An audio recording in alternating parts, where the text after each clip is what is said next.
Things that I really get asked when I do these kind of things are like, how do I study? What do I study? And how do I score marks? How do I get a H1 is probably the most popular comments that I'm going to read when I look at the comments. So how you study, this is how I would suggest you study, particularly business when it's very, very content driven, and it really, really matters that you just write down the words that are required to pick up the marks, and that's what's really going to count. So the number one thing that we're going to take out of today is keywords are king. Like they're the thing that matter the most. Beyond anything else. Okay, and what I gave you there was like, by asking you a couple of questions is how I would study business. So just test yourself. If you find out that you don't know something, it's a great thing, because then you can try and study it. If you find out that you know something really, really well, then it's great as well, because you can figure out, I don't actually need to study that anymore because I know it really well. So I would say like a mini whiteboard, I think I have one here. This would be my number one tool that I would use for when I'm studying business. So like test yourself, like pick something like say management control, write out all the keywords on it for a few minutes, check the notes, highlight what you didn't know, and then the next day try and do it again, the next week do it again. Okay, you've loads of time, whatever, 5-6 weeks, like loads and loads of time to get through some of the content. And the main thing I'm going to try and get across today is how to score well with that content. I'll try and tell you which bits could be more important, or I would definitely cover. But largely what I'm going to try and do is get you to realize that you might not need to write too much if you're writing the good stuff, and then try and help you figure out what the good stuff is. So so just as a preface to this, this is not to... Let me just quickly go through what I was saying. So the management activities, I was saying planning, organizing, controlling is the main one there. Really, like 3 out of 4 people got that correct, 1 out of 4 didn't, and it just, it's to kind of just show you the keywords. This could come up in your ABQ. So if you didn't get that correct and you wrote down the wrong words, you can't score any marks in your ABQ, where if you need to have these specific words in, okay, so it's a good chance of coming up, so that's why I kind of flagged that. This is not a bad thing if you didn't get that, and you're now realizing, oh God, I didn't get that. Like the point of doing this is just to show you, like, this is how I would study, okay? So you would check, what do I know? What are the words I know? And by checking yourself and your knowledge, and then seeing if it's correct is how you kind of can figure out if you know anything. So like, I would say, yes, doing past paper questions between now and the exam, important, but like, I think the most important thing is just checking these keywords, checking the knowledge of them, because the keywords are the most important thing. And you'll see that as we go on here. Okay, so yes, the verb where you have to include an example, illustrate, is the correct answer. Okay, so illustrate is the correct answer for this. It is the one where if it's in the question, you have to put an example in as well, okay? Do the examples have to be real? Yes, in cases where you can give real examples, like in marketing, whatever, I would definitely give real examples. Obviously, there's cases where you can't, like legality of purpose, a drug deal, you don't need to give a real drug dealer's name if you were trying to show it or something like that. So do examples have to be real? I always get asked, like, they just need to, when there is a real example, I would definitely give it. Should I give a local business that's down the road that the examiner might know? I probably wouldn't. I'd try and give like Zara, Nike, Smooth Stick or Smooth Company, whatever, all the kind of more well-known brands if possible, okay? But illustrate means you have to, otherwise you do not have to give an example, and it's optional. You can give an example to show understanding, but you don't have to. Okay, here I would say the thing I would write down here, and the most important thing here, is that don't use titles, give statements, okay? Don't give titles, give statements. Here we have a question on the benefits of a startup business using a franchise like McDonald's. If you put a brand name, would you get marks? And you can see it's split pretty much 50-50. You would not get marks here because brand name by itself does not say anything. You're not saying anything of actually any value. You're just using the word brand name, okay? So if you were to say,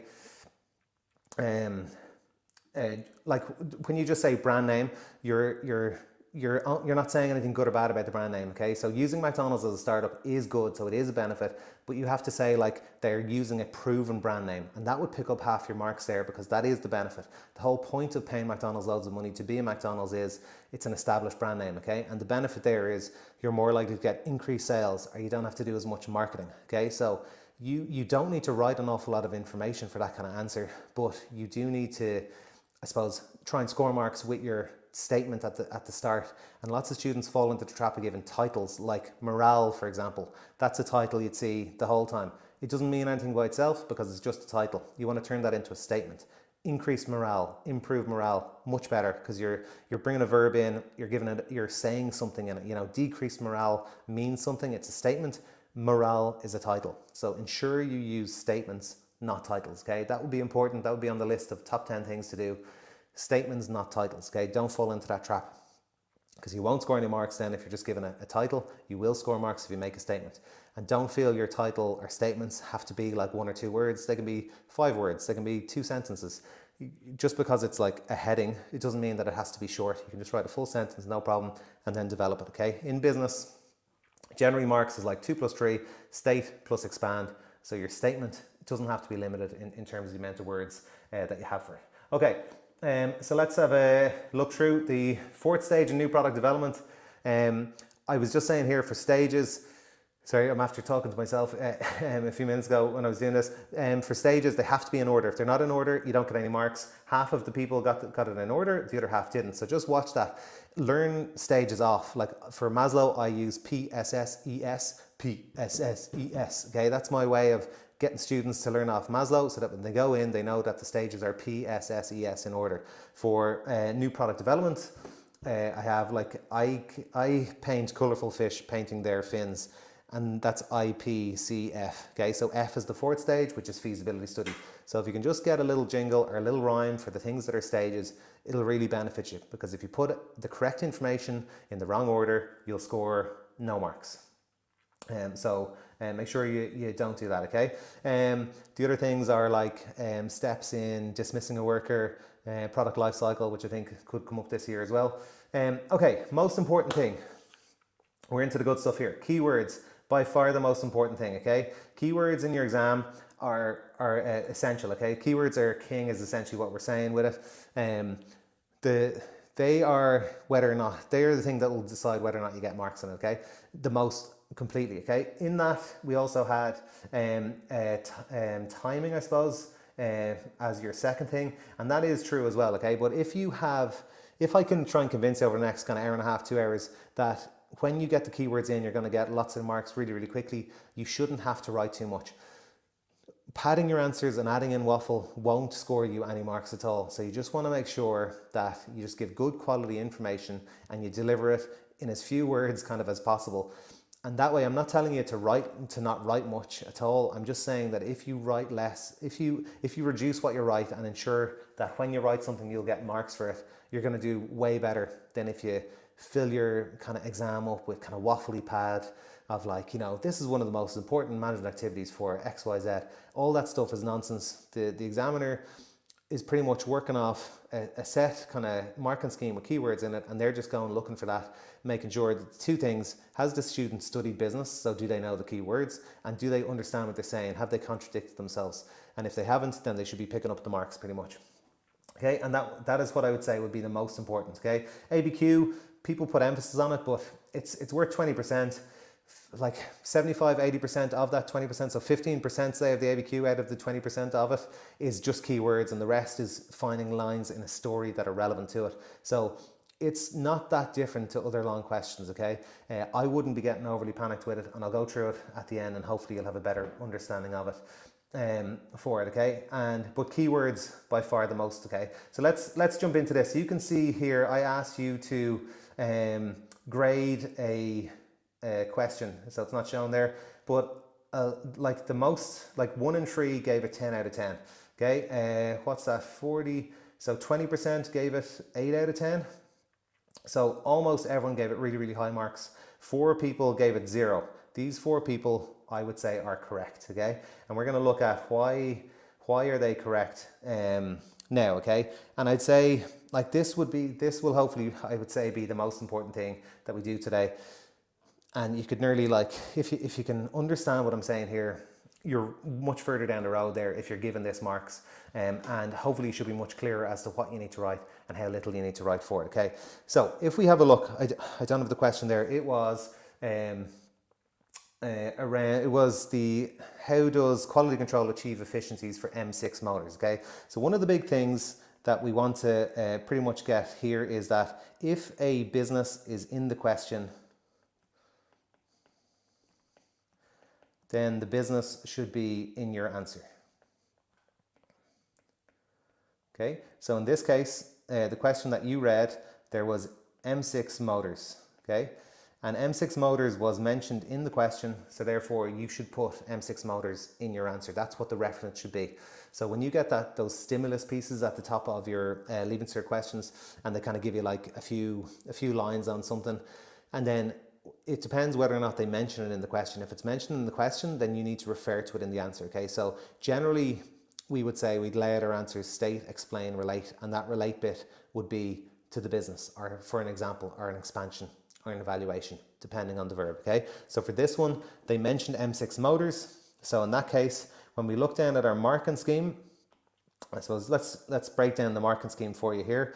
This one, the question had quality control in the question, okay? They asked about quality control and stock control, how it achieves efficiencies for M6 Motors. So therefore, this can't get any marks here because it was given in the question, okay? So the marking scheme, because it was a 20 marker, but there was two things, and it was quality and stock control in it. There was 10 marks going for it. So you can see the first bit of marks was worth 4, the second bit was worth 4, and the 2 marks here would be for something about M6 Motors, okay? So ultimately, we have our state because it was given in the question. So we're just looking for 2 explanations, I suppose, around what quality control is. So there's 2 sets of marks. So if you say a keyword, you'll pick up 4 marks. And if you say another keyword, you'll pick up another 4 marks. And then if you reference M6 Motors, you'll pick up 2 marks. Okay, so that's how it gets marked. So when we were looking at the scores here that people were given, people who were giving their like 7 marks and 9 marks, you can't score 7 or 9, okay? So you're either all in or all out. You don't get in the middle. You'll either pick up all of the marks or none of the marks, okay? And that's actually a really, really good thing. So here, if you say something that has a keyword in it in really basic English and it makes sense, you're getting 4 marks, 4 out of 4, okay? You're getting full marks, like it's the max you can get. So you're doing as well as anyone in the country. So once you can focus in and concentrate on, right, what does the marking scheme look for when they ask this, this, and this? And I've done that on the web page. Like all the keyword sheets are broken down on that, like lower down on this page on the prediction and trends packs. Those would be where I would be studying really and using and testing myself, because those are the main keywords that have come from the marking schemes, and they're the ones that should just go into your sentences. And if you get them, and like I'm saying, if you don't contradict yourself, you'll pick up marks really, really quick. Okay, so why am I saying here then this doesn't get any marks? Let's have a look at it, okay? Because I think the trap that students fall into is writing stuff that's generally true, but it doesn't really show that you've been studying Leaving Cert Business for the last 2 years. And that's the thing that you want to show the examiner, okay? Quality control is one of the key management activities. So it is, so it's part of control, and it includes financial control, stock control, and credit control, okay? So what I've said there is true, but irrelevant, worth nothing, because it's not talking about what quality control is. The only thing, your job here is to get keywords down that relate to quality control. We don't have any there at all. It is essential to ensure quality is good for all of the products sold to achieve this managed activity. Again, that's just like common sense. There's nothing there of any relevance. I would struggle to give any marks for that, okay? And of course, there's judgment calls to be made by examiners. It can be marked slightly different any year, but there's nothing there that says this person has studied Leaving Cert Business and they know about quality control, okay? Quality control is very important for any business that wants to do well and make sure their customers are happy, okay? Again, absolutely just completely general information. Nothing there telling me this person understands what actually goes on in quality control, what it is, like what is it? What does it look like within a business, okay? If a business has good quality control, customers will come back again and again and tell their friends again. There's nothing there really of any kind of substance at all. Okay, and then e.g. fulfill protein bars need good quality control so customers are happy with their bars every time they eat them. So it's basically just saying the same thing here, and it's about fulfill. But what I was after telling you a minute ago is that if the question says M6 Motors, your relate bit needs to be about M6 Motors. So there's no real relevance in that, okay? So that is an answer, a typical answer that has no substance. There's nothing to it that are kind of like important keywords are given in there at all, okay? So how do you know what the important keywords are? And I would say your marking schemes tell you, okay? And then all the notes really that I've kind of made And like all the stuff that you've been working in, whatever book you're using, whatever notes you're using in class, are built on these keywords. So I would say just focus in on them for it, okay? So if we look, this is what the marking scheme is. So this is what the examiner sees when they're going to correct it. So an examiner is reading that going, I don't know if there's anything in these words here from our marking scheme that this student has said. Well, what the student has said is generally true. There's just no substance to it. So the 50-50 calls, I would probably go, there's nothing really there, and I just wouldn't really award marks. And that's ultimately what happens. It's not like an examiner can look at that and go, yeah, they've given it a go, we'll give them 2 here and 2 there. You either get 4 or you get 0, okay? So it's pretty much, it's all in, it's all or nothing. So you need to make sure that you're in the all by just getting a keyword in there. So with quality control then, what is important, okay? The aim of quality control, ensure that all products reach a specific standard set. Okay, so that is what quality control is. You set a benchmark or a standard or an industry standard, and you try and make sure all the products hit that standard.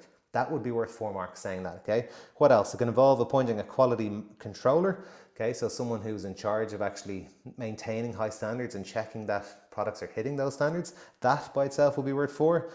Doing regular inspections or sampling would be worth 4 as well, okay? So specific standard 4, quality controller 4, physical inspections or sampling, all of those things, if they are just in there, get 4 marks each. There's the other thing then down here, these systems will result in consistency, I think that's consistency, and greater customer satisfaction. A business can apply for a quality award such as a Q mark or ISO 9000, okay? And again, that there would be worth 4 marks as well, okay?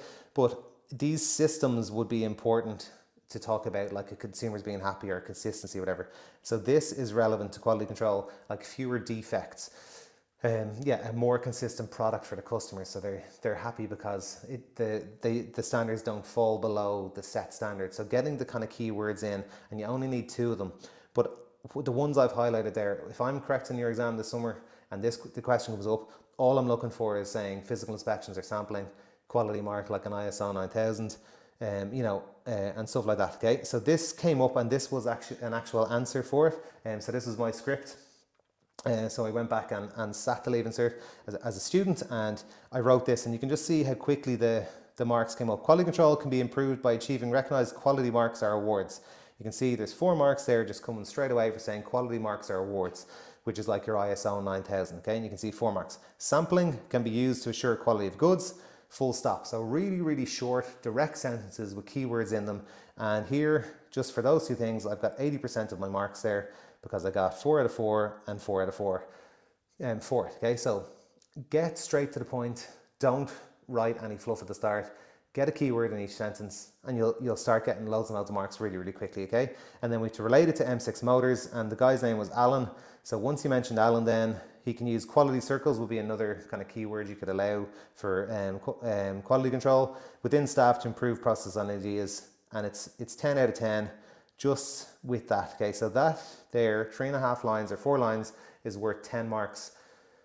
So like a huge, like you can get all the marks really, really quickly once you write stuff that's relevant, and all like the keywords, all that kind of matters for it. Okay, now let me see if I can just, if there is any kind of comments in it and stuff, so I can just double check kind of as we go.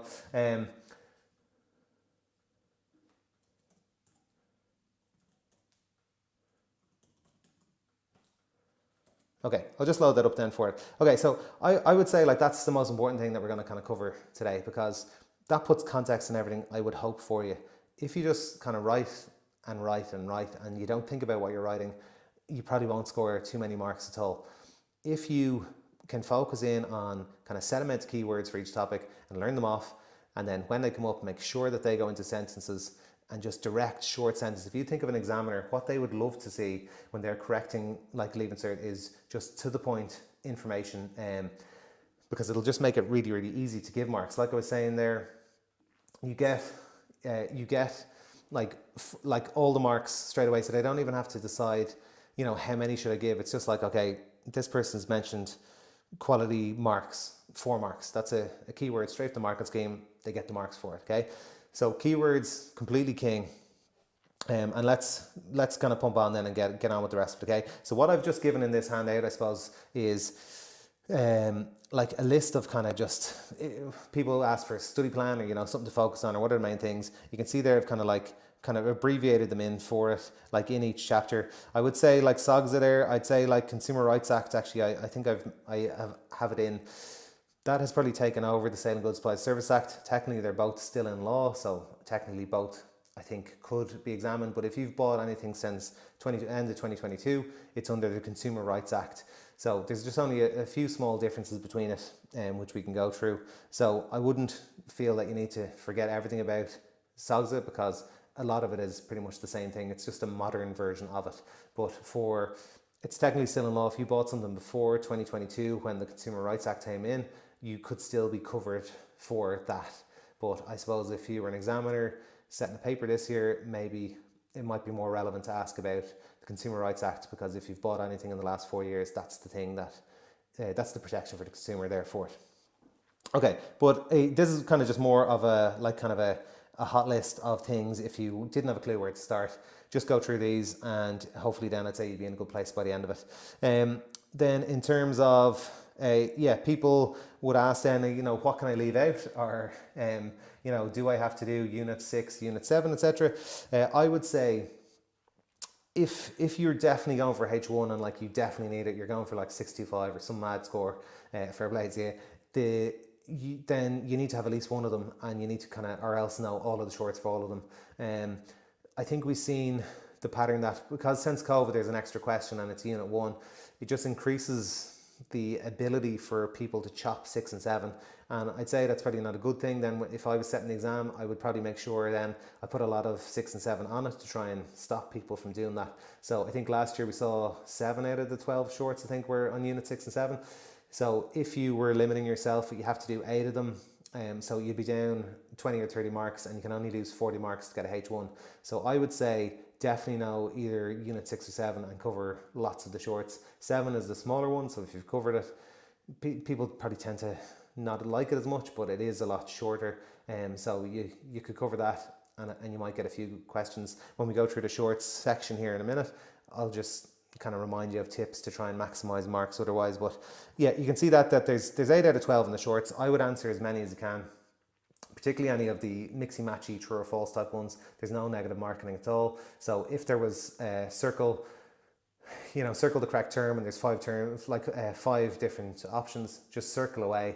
An examiner is not going to read that answer and then you've got them all wrong and be like, God, this person doesn't know what they're talking about, so I'm gonna mark harder as I go. That's not how it works at all. Answer absolutely everything in the shorts if you've got time, and particularly the ones that are closed questions where it's either true or false, right or wrong, mix or match, whatever.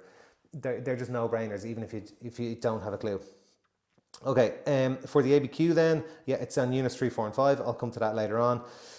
But obviously then, it's worth 20% in compulsory. I would say for the shorts, I think I have the timing in here. Like shorts around 25 minutes, ABQ around 45 minutes. ABQ by its nature, it just takes a little longer because you have to read the story and kind of link it up. But I suppose the biggest mistake I think mid-exam students make, two big mistakes. One, they write way too much for the ABQ because as we saw at the start, nearly 1 in 5 people thought it was the most important thing in the paper. It's not. Don't overwrite. Overwriting won't help you score marks in the ABQ. You just have to write the keywords like I just showed you with quality control there. And then all you would need to do, like that came up last year, is find a quote from the text around them doing a physical inspection or getting a quality mark and write it in word for word. So it's not too different to long questions. You still need all those keywords and then we just need to put a quote in alongside it. It just takes a little longer, but if you spend longer than 45 minutes on it, you're just putting the rest of your exam in jeopardy. There's 60% for the long questions, 20% for the ABQ. Don't spend the same amount of time on both of them, and people just leak time in the ABQ. I would say if it happened to you in the mocks and you were really under pressure, I would practice it.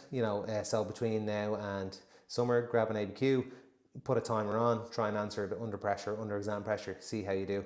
And I would say a potential tactic that you could use is put your ABQ last in your paper and only start it with 45 minutes left or whenever you finish your last long question, because that way then you can't mess up your longs. You can get 80% of your paper done and then you've 45 minutes to do your ABQ.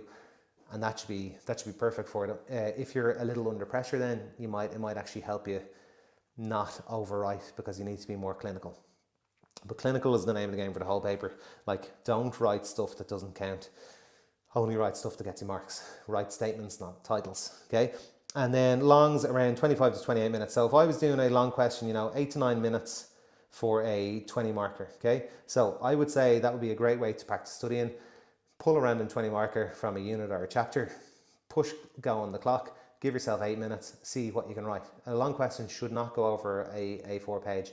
You're just writing too much if it is, and you're just not focusing on the good stuff. So stick to good stuff, really, really short, direct, concise sentences, and you'll be fine. Okay. So yeah, I kind of feel like I want to kind of get past this and just get into some questions. But you can see with the longs, I was talking about earlier, Unit 1 has generally been 2 full long questions. So that's why people like leaving 6 and 7 out, because if you left 6 and 7 out here, so let's just imagine these were gone and you can only answer the green ones. If you did 1 to 5, you can do 4 out of the 6 long questions, which puts you in a good place. Okay, so you have to do one from here, and then you can add up to 2 on either side, like if you do 4 in total. So you can do 1 and 3, 2 and 2, or 3 and 1. Okay, so that's why people leave these out. But then I suppose as an examiner, if I sent in the paper, I know that, so I'm like, I don't think that's a good thing, so I'm going to probably put in more shorts on 6 and 7. Okay, so if you're really going for H1, make sure you're covering lots of the shorts, R6, R7, and then it might help you here anyway as well. It seems pretty foolish to pull back in Unit 1, because the last few years there's been 2 full long questions on it, and then you're doing 2, 3 and 4 anyway for the 3, 4 and 5 for the ABQ, and 2 is tiny, so therefore you have all your choice over here. So yeah, in terms of kind of exam management there, I don't think I have an awful lot to add that you probably haven't heard for it. Okay, so let's jump in. So what a page would look like in your answer booklet. So what I mean by this is just like, I suppose kind of just how, like when you're setting up your page, I would always start a question fresh. So just say it's like question 4A. I would always start afresh at the top of the page. Just make life easier for the examiner, and just make it easy to correct your stuff. It's not the time to think of the environment and the trees.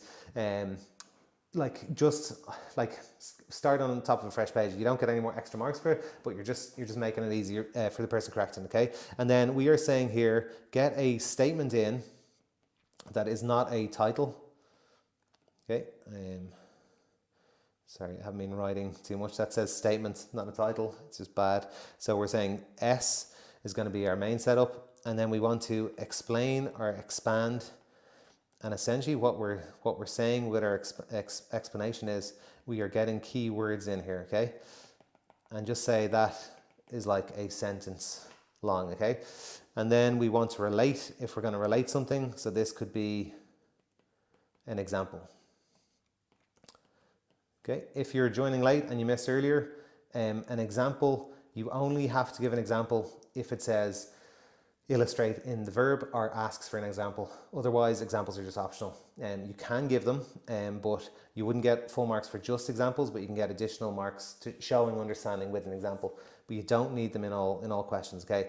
But what does that look like? So if we were looking at your page just from like kind of bird's eye view, we basically have like a statement, and then your each point is like 3 or 4 lines like that, okay? And then what I would do then is leave at least 2 lines, because hopefully if you're not waffling and not adding in a load of padding, you'll have time at the end and you can come back and you can read over and go, oh, actually, this is another good keyword to add here.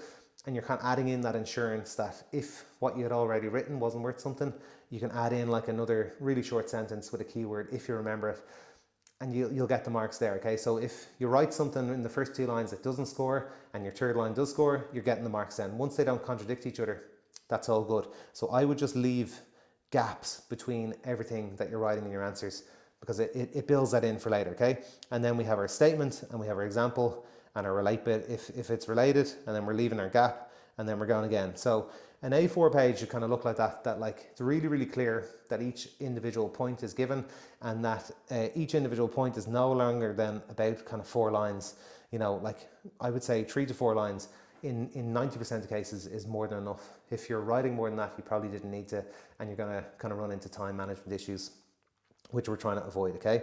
And it's essentially that we're stating, and a big thing here is that, like, you know, controlling could be like a managed activity that we talked about earlier, or a statement improves staff morale. So I've kind of talked about that with it, kind of getting a verb involved if it's kind of general statement rather than a keyword, okay? Explain bit is essentially just using the keywords from the Leaving Cert, kind of showing understanding. They're the two main things: keywords to show you studied the course, and understanding to show that you kind of comprehend it, okay? And then a relate bit. A relate is only sometimes. A relate is if the business is mentioned in the question, you need to relate it in the answer, like our M6 Motors, or it might be if it's an illustrate or if it's an evaluate. Okay, you want to link it back to whatever was in the question. So that could be your example or your relate bit, okay? But in most cases, state and explain is okay for that. Okay, so what does that mean? Good, we're kind of finally kind of getting into the good stuff. The main principle, so keywords are king, okay? I'm going to let you read that by yourself, and we're going to look at an example for it, okay? So to illustrate, so we're into an exam question, right? If we see illustrate, what that means is we're going to have to state and explain, because you always have to state and explain, and our state and explain are always our keywords, okay? And they are pretty much making up 80% of our grade, and that's why they're the most important part. And then, because it says illustrate, we're going to have to add in an example. So that's our relate bit. We need an example as well with it. Okay, so state, explain, relate. Often you'll see in the marking scheme then there'll be 3 sets of marks for it. Okay, 2 different ways. The chocolate market. So if the chocolate market is referenced in the question, it means that should be what our explain or relate bit is. So we still need all our keywords, and then we just need to relate it to the chocolate market. Okay, and this kind of the same question pretty much came up in 2018 and 2021. So just as a quick note for a marking scheme, if you're like using marking schemes to study, and you notice here in 2018 it was 2 + 2 + 1, and in 2021 it was 2 + 3 + 2. You did not need to write any more in 2021 to get the marks. The only difference between 2, 3, 2 and 2, 2, 1 is how many marks were given for each point of information. So similarly in the M6 Motors, it was 4, 4 and 2, and all those numbers mean is that's how many marks get for saying the first bit of relevant kind of keywords or information. So you just pick those marks up. If it's a higher number, it doesn't mean you have to work harder to get there. It just means that's how much gets awarded for saying something relevant, okay? So just in case you thought it meant something else, it doesn't, okay? It's just when they're breaking down the marks for your exam, they're just splitting up, and it might be 4 points one year, 3 points the next year, and it means it's either 5 marks or 7 marks for it, okay? So let's have a look at kind of a good versus bad. 2018, okay, so we're examiners when we're reading this. Illustrate 2 ways chocolate mark could be segmented, okay? Age. So you can see age is picking up 2 marks for that, okay? So age is a way a chocolate mark could be segmented, or it's a keyword for that. It's relevant. Younger kids may have less money or want to eat less, and parents want them to have smaller treats. Adults usually have more to spend and can afford higher prices. Cadbury's make Freddo bars for kids, charging 40 cents for a small bar. They make dairy milk for adults, charging €1 for a big bar, okay? So we're getting our 1 mark for our relate bit, because this is to do with chocolate, and that's what the question asks. So this is good work. It's supposed to be a smiley face, okay, good work. And then here for writing whatever 6 lines, we haven't picked up any more marks after this, okay? So in this box here, we're getting nothing, okay? And then also here, I'd say we probably could have written half of that, okay? So on paper, I would imagine this student wrote this going, I've done really well here. I kind of nailed that. I totally explained it. I gave 2 examples to try and help, and I explained it from a young kid and an adult in my explanation. I'm flying it. I absolutely smashed that. They would feel good about themselves, but they probably just aren't actually thinking about, right, have I stated something, have I explained it, and have I related it? And what was missing there was a statement, okay? So this person here is picking up 3 out of 5, or else 60%, because they're getting a 0 plus a 2 plus a 1, okay? But like that, like lots of students that do business, they probably felt great about it because there's lots of good information in there. But we need to be really, really kind of just like critical and think, have I given the exact keywords needed for market segmentation, okay? And that's where the keywords comes in.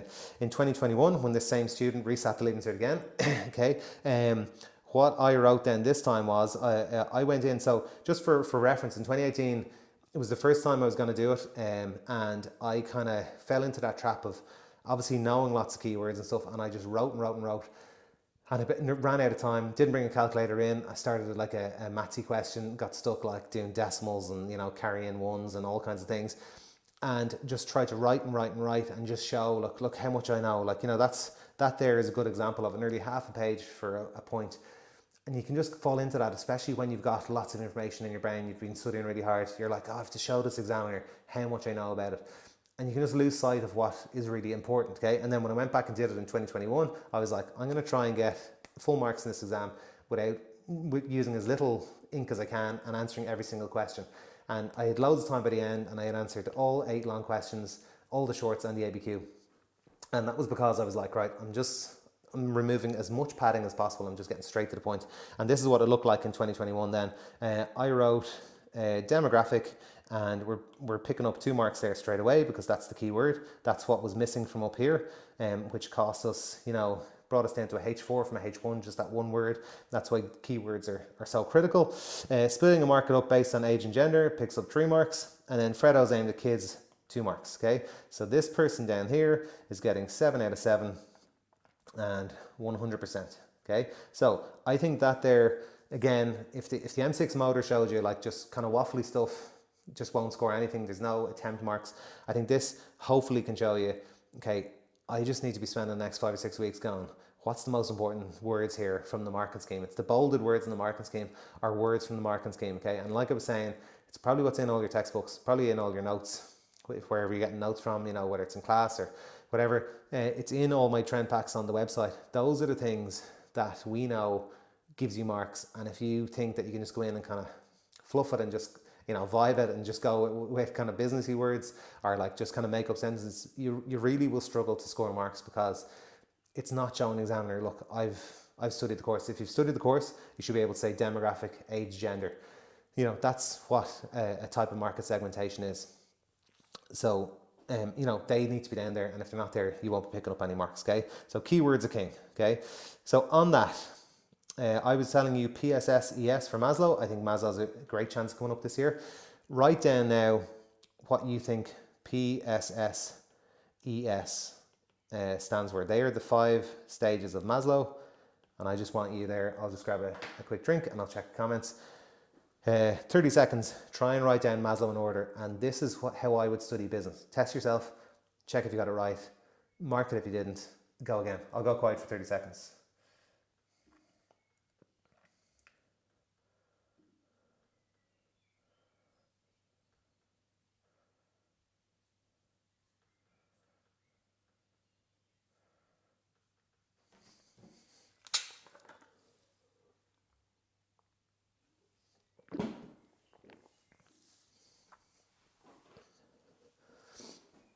Okay, 10 seconds.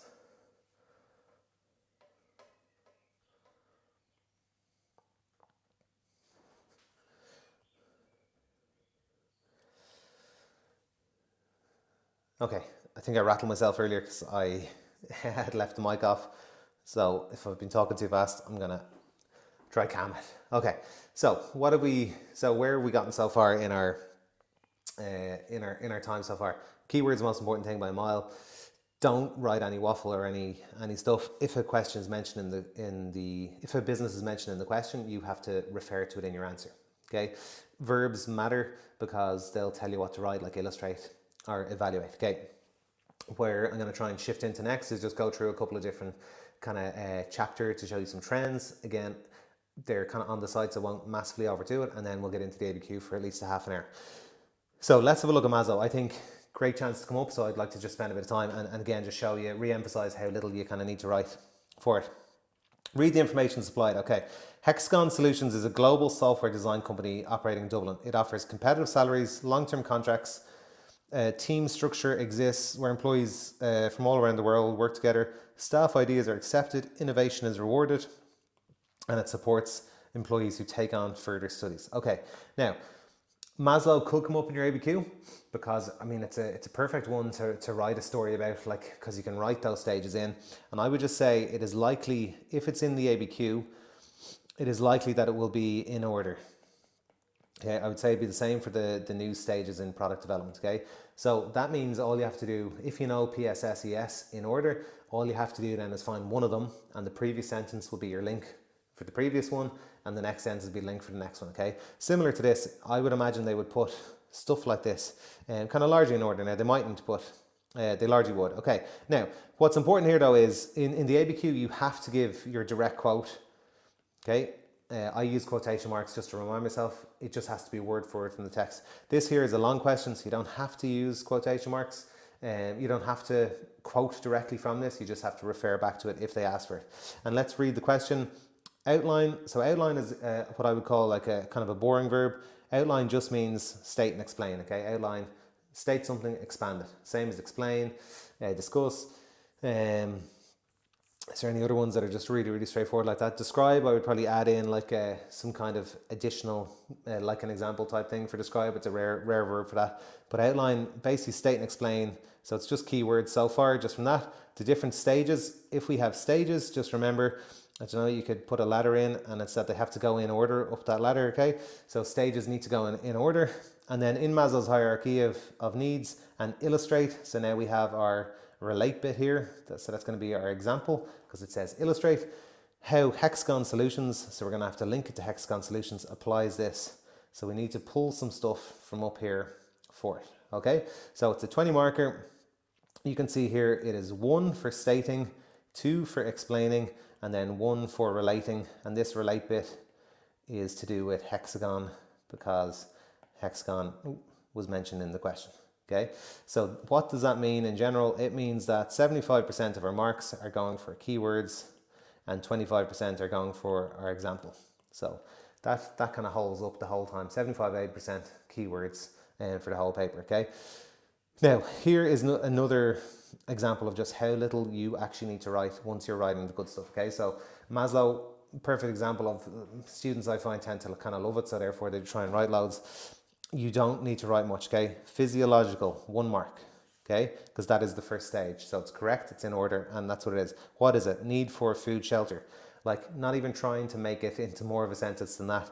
It's direct, it's to the point, and it's full marks. 100% H1 answer, need for food, shelter. You don't need to get more elaborate than that. Get to the point, say what the kind of keywords are, like explain what physiological is. Hexagon offer competitive salaries, okay? And that's your 1 mark for it. So like that's such a few amount of words there, and it's all of your marks because it's doing the job of like what's been asked. You're stating it, you've given the stage, you're explaining it, need for food and shelter, and you're linking it to Hexagon. And you don't need to be doing more than that. So you don't need to be waffling on and writing loads more than that, okay? What I would say, a physical there, I think more recently there, you had to say physiological. So just if physical is anywhere in any of the notes or anything that you see that I've put out, I would definitely go with physiological just to flag that, just in case. I think I tried to change them, but just in case you were going off that. So for P, we have physiological. Okay, safety.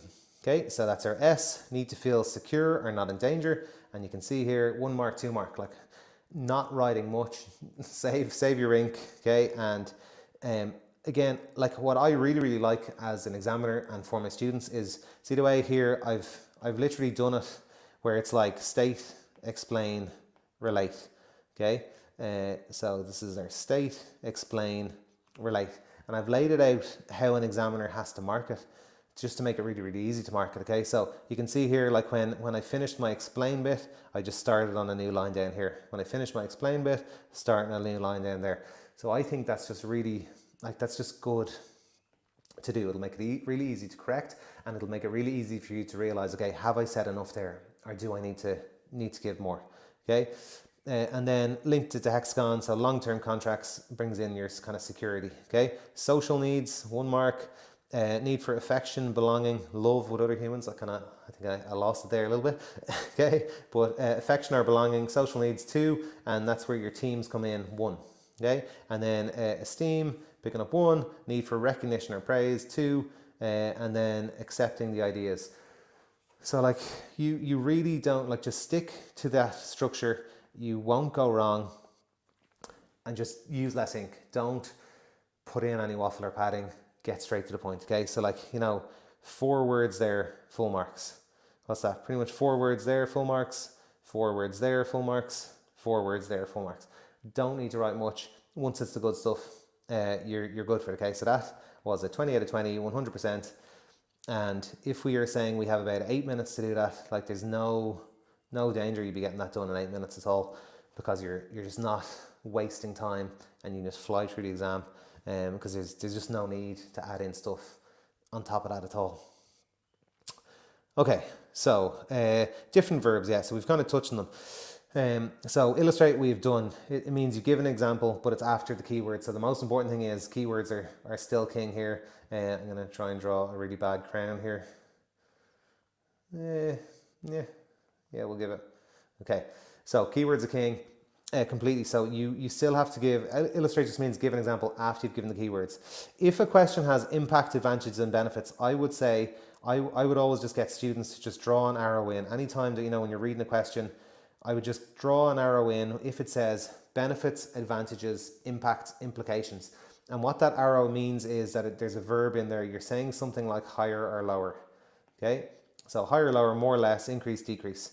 Okay, some kind of verb in there just to make sure it's a statement. And then you're saying why that increase came about. Okay, evaluate always puts the heebie-jeebies up, people. Evaluate is likely to be 2% of your overall paper, I would say. 2 to 3% in terms marks wise. So it's not the be all and end all. The main thing it is, like, people, I suppose it said you want to state an opinion and support it. I would say what I've noticed lately, particularly in the ABQ, you will definitely get an evaluate part to your ABQ. And what I've noticed is that it's kind of more an implication, okay? It's like a so what, okay? So if you were to evaluate if someone was good at quality control, just because we talked about that earlier, and just in the ABQ, say lots of bad products got put out to the market because they weren't really checking, that could be your link. And what you're supposed to be able to do to evaluate there is say, look, Jenny wasn't good because lots of the products ended up being sold to customers which weren't good enough, and they lose sales or they got lots of complaints. And the implication of that is they'll probably have a fall in future sales because people will think it's like not as good a brand, or they might not be able to sell for as high a price because people think it's a cheap brand because it breaks, or they'll get bad reviews, which might lead to less online sales. So it's the so what is what would be really, really important there for the evaluate. Okay. So I think she's good or bad at it because this, and it'll lead to higher or lower, whatever. Okay. So I would say with your evaluate, we're kind of bringing in that higher or lower. Oh, that's lower or lower. Higher or lower nearly as well. Like, it's a so what for it. Okay. So if they were good at planning, so what? They'll be really prepared should an emergency happen because they have lots of backup plans in place. The so what, or the implication of it for your evaluation. But I suppose what's really important with the evaluation is keywords first, evaluation just comes a little bit at the end. I noticed someone filled in that survey earlier and they said, how do you know when you evaluate just at the bottom or during the question? And it's a great question. I would say to be sure, I would evaluate each point, particularly for something like evaluate when there's a set amount of them, evaluate managing activities, planning, organising, controlling. You would need to evaluate each of them, and normally one of them might be a bad one and it might carry more evaluate marks. So I would definitely evaluate each of them. Previously, for something when you had to evaluate a whole thing, like say evaluate the CCPC, you got away with just one evaluation, but lately I think it was 2 they looked for. So therefore, if you wanted to really cover your bases, I would give some kind of evaluation under each point, or at least or more than 1 point. But generally, it's been okay to either give mini evaluations along the way or one overall, one at the bottom. But when it's a set amount of things like managed activities, I would do each one. And then I would say to cover yourself, you could have more than one in it. But we don't know, I suppose, is the answer to that. It would vary each year. The marking scheme isn't set until papers are seen. So I would, to try and cover yourself, put in 2. And if there's a set amount of them, particularly if it's a 30 marker, like I say in the ABQ, and there's 3 things, I would evaluate each of them. Okay, analyze, good or bad, not too much there. Distinguish between, not too much bit there. And mini ABQs, I was just saying if the business is in the actual question, you have to put in your actual answer. So I'll kind of let you go through them anyway for it. Okay, good versus a bad heading, I suppose. So I kind of mentioned that at the start as well. So just to kind of come back to that about our brand name, let's actually look at that in action. Okay, so in 2018, outline. So with outline, we're just basically saying it's a state and explain jobber with outline, and there's nothing too special to it. And then advantages and disadvantages. So if I'm sitting my Leaving Cert and I see advantages and disadvantages, I'm going to draw in two little arrows just to remind me, talk about something going up or going down, increased morale, decreased morale. For advantages and disadvantages, that's what you're going to do. For and, the theme lately has been that you can do 1 R2 and 1 R2. So basically like either 1 advantage and 2 disadvantages, or 2 advantages and 1 disadvantage. Me personally, I would just give 2 of each, and that way then you'll pick up your best marks for it, okay? Now, for a business in the fast food sector of choosing franchising as a method of business expansion. Okay, as a little side note, what's important here, franchising, it's either from the franchisor or the franchisee's point of view, okay? And if it is in question 5 to question 8, why can't I write there? If it's between question 5 and question 8, they're talking about Supermacs, like, or McDonald's. They're talking about expansion. So they're talking about Supermacs or McDonald's letting other people be Supermacs or McDonald's, okay? If it's in question 5 to question 8, it's around the brand using franchising to expand, okay? And if it's in question 2, then it is talking about a franchisee, which is like, say, someone, what are the advantages of becoming a Starbucks or McDonald's, the franchisee? That would be in question 2, okay? So that would be more a startup using franchising as a way of being a business. So rather than me opening up my own gym, I pay Bike Row Ski to be a branded Bike Row Ski gym, and I now use their franchise, and what are the advantages to me? And it's like established brand name or whatever, okay? And stuff like that. But if it comes up in question 5 to question 8, and you can see here it came up in question 5, they're talking about Ronald McDonald using it to let other people be McDonald's or whatever. Okay, so, is that there in screen? Okay, yeah, so you can see here then it is 4 plus 3 or 3 plus 3. So the advantage or the disadvantage would be 3, and then showing how a business using it to expand would be the other 3 for it, okay? So in the top one, quick or fast expansion, we're picking up 4 marks, okay? So we have 4 out of 7 marks available just for saying quick or fast expansion. So you totally pick up marks for your initial statement if you've got good verbs in it. So we have our quick or fast, which is kind of our up or down, increase, decrease type thing, okay? We've 4 out of 7. And now all we have to do then is explain how quick or fast expansion comes about by using franchising. Franchisees are going to finance the opening of the restaurant, so the existing business doesn't need to increase debt or equity in order to expand, to slow it down, okay? So it's just well explained there, no problem. You're picking up full marks for it. Okay, and here's my evidence of what I asked earlier in that kind of opening thing. Standard or brand name, you can see here, standard or brand name. Okay, if we draw in our emoji eyes here, looking over here, we're looking at 0 marks here. Okay, so it's a sad face. Looking at no marks for standard or brand name because there's no statement there. That's your title. Okay, so this is the title I'm talking about. Title here, and it's just worth nothing because you're not saying anything. So it doesn't mean that you can't get full marks. If we have a look at what happens, there's a big risk for franchisers that a new franchise opens and the quality of the fast food isn't good, okay? So that's going to be worth marks because we're talking about what will happen. And issues could go viral quickly, damaging the brand's reputation, okay? And that's going to be your other 3 marks. So that's basically what we were saying there. So there's a risk to the brand name would be worth full marks. So if I had said here risk to the standard or brand name, I would have picked up 3 marks automatically, and then I would have had my full marks here already, okay? So you don't like lose the marks for the title or whatever if you don't score them there. The examiner will just award you marks as they get the information that are worth marks. And in that case, I was lucky that even though the title was not good and scored 0, there were still full marks because there was still an advantage and an expansion then for it. So what's our take home point for that, or why am I waffling on about that? Just write the up and down arrow anytime you see impact, advantage, benefit, anything like that, because you're going to have to use that in your statement, and then you'll get half your marks for doing that, and the other half will come then from expanding and explaining kind of how the thing went up or down because of whatever the topic is. Okay, so hopefully that shows that. Okay, so into the short sections, I kind of referenced this earlier, so I'll just fly. MCQs, make sure all the true, false, etc. you do them. Like if you get 3 out of 5 correct, you'll get 7 out of 10 marks. Don't even think about not doing them. So I was going to let you do these true or false for something, but I think just time-wise, because I lost 10 minutes for us earlier, we'll burn through them. Okay, so outline or explain in the shorts. Okay, now good.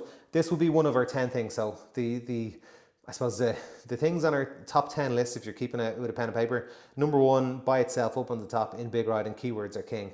That's the most important thing. If you're not writing keywords, forget about it. Okay. Lower down in our pecking order, but what we've covered so far is statements, not titles. So you should have that written down somewhere as well. So make sure that you're not putting in a title like we just saw there with brand name. The other thing we should have written down so far, if a business is in a question, a business should be in your answer. So if they reference the stimulus material. Okay. This is another one to write in. So this is something else for our top 10 list. And like I was saying, if I get to sum it up at the end, I will, or else I'll put it up on this page tomorrow. But we basically want no shorts, okay? So don't leave yourself short in the shorts, because students do it all the time because they think that's a short question. And to be fair, the amount of space you have to write is very small. You can see down here, like you just have 2 lines to write. So it looks like you don't have to write much, but at higher level, the marks are always broken up into 2 things, okay? So for this here, outline, it's always broken up 3 plus 3 or 2 plus 2. So it is a state and explain for each of them. So don't no shorts. We do not want to leave your shorts too short. So you always need to state something and then develop it. Okay. So I like to use here, like say mini headings, where you just like try and write something very briefly, and then a colon, and then you expand on it. Okay. So what is this? Outline 2 problems which could arise in a business which has too wide a span of control. Okay. So here then we're going to get half of our marks for saying a problem. And if we're talking about problems, we probably want to say increase or decrease. A problem is an impact, is a disadvantage, or whatever. So we want to get in our little arrows here to remind us we need to show something going up or down, and then explain how a wide span of control will cause that. That's how you answer this question. Okay, so if we're just looking at what a span of control is, it's worth having a look at here. So a span of control is, so if that's a manager there, and this is all of the people who work for that manager, okay? So basically, if this is the manager, what these are called here are subordinates, and that would be a keyword. I've used the word keyword about 1,200 times. So this is a keyword here, so subordinates. So essentially what a span of control is it shows the number of subordinates, and that there would be worth half of your marks. This question is not asking what the definition is, so you wouldn't put it in, but I'm just using it as a teaching moment here. So this manager here has like all these subordinates under them, and this manager here has only these subordinates under them. Sorry, is it cut off from the screen? It's not letting me, there, I'll show it there. So the one on the left there has a wider span of control because there's more subordinates working for one manager, okay? And the one with fewer subordinates is narrow. So what's the problem then when a manager has too many people that they're supervising is ultimately what we're looking at. But for a span of control, it is the number of subordinates that report to a manager or supervisor. Okay, and that would be your definition of it. So when it comes up this year, remember that the number of subordinates who report to one manager, okay, and that is your span of control. The other thing that is just kind of linked to that, just while we're here, is a chain of command. And a chain of command, then just because it is a little bit linked to it, I think it came up recently, but it does come up a little bit. Here it is the kind of like up and down, so it's the line of communication. between levels or layers in an organization, okay? And that would be your 3 marks there and your 3 marks there. So just chain of command is kind of up and down. It's the line of communication flowing up and down in an organization between your hierarchy or your layers or levels, and then your span of control is the number of subordinates who report to just one person, and that can be wide or narrow. I think as a long question, I'd be back in, I'd have a few euro on that. The factors that impact the width of a span of control, you know, and it's like manager experience. If they're really experienced, they can go wider because they can have more people. Anyway, let's get back to it. Okay, so that was just, I just wanted to cover span of control and chain of command because in my experience, it's not answered that well from students. So, okay, outline 2 problems which could arise. So let's go and have a look at how this was answered. Manager overloaded, and you can see 3 marks for saying manager overloaded and why. Okay, so we have our problem. This is really really important here, just to show you it's not just keywords here with this, because we need to have a problem highlighted, and then we need to explain how too wide a span of control causes that problem. Okay, so manager is overloaded. Why? They may have to supervise too many people, causing stress. And that is basically what too wide of a span of control is. You've too many subordinates underneath you, and that would be your 3 plus 3. Okay, and then here down, employees may not be motivated if they don't get enough attention. Okay, so not getting enough attention would be from the too wide a span of control, so that's why that's green there. And then the problem is employees may not be motivated. Okay, so we're saying that employees lose focus or aren't motivated. Why? Because the manager is looking after too many of them, so therefore they don't get enough attention.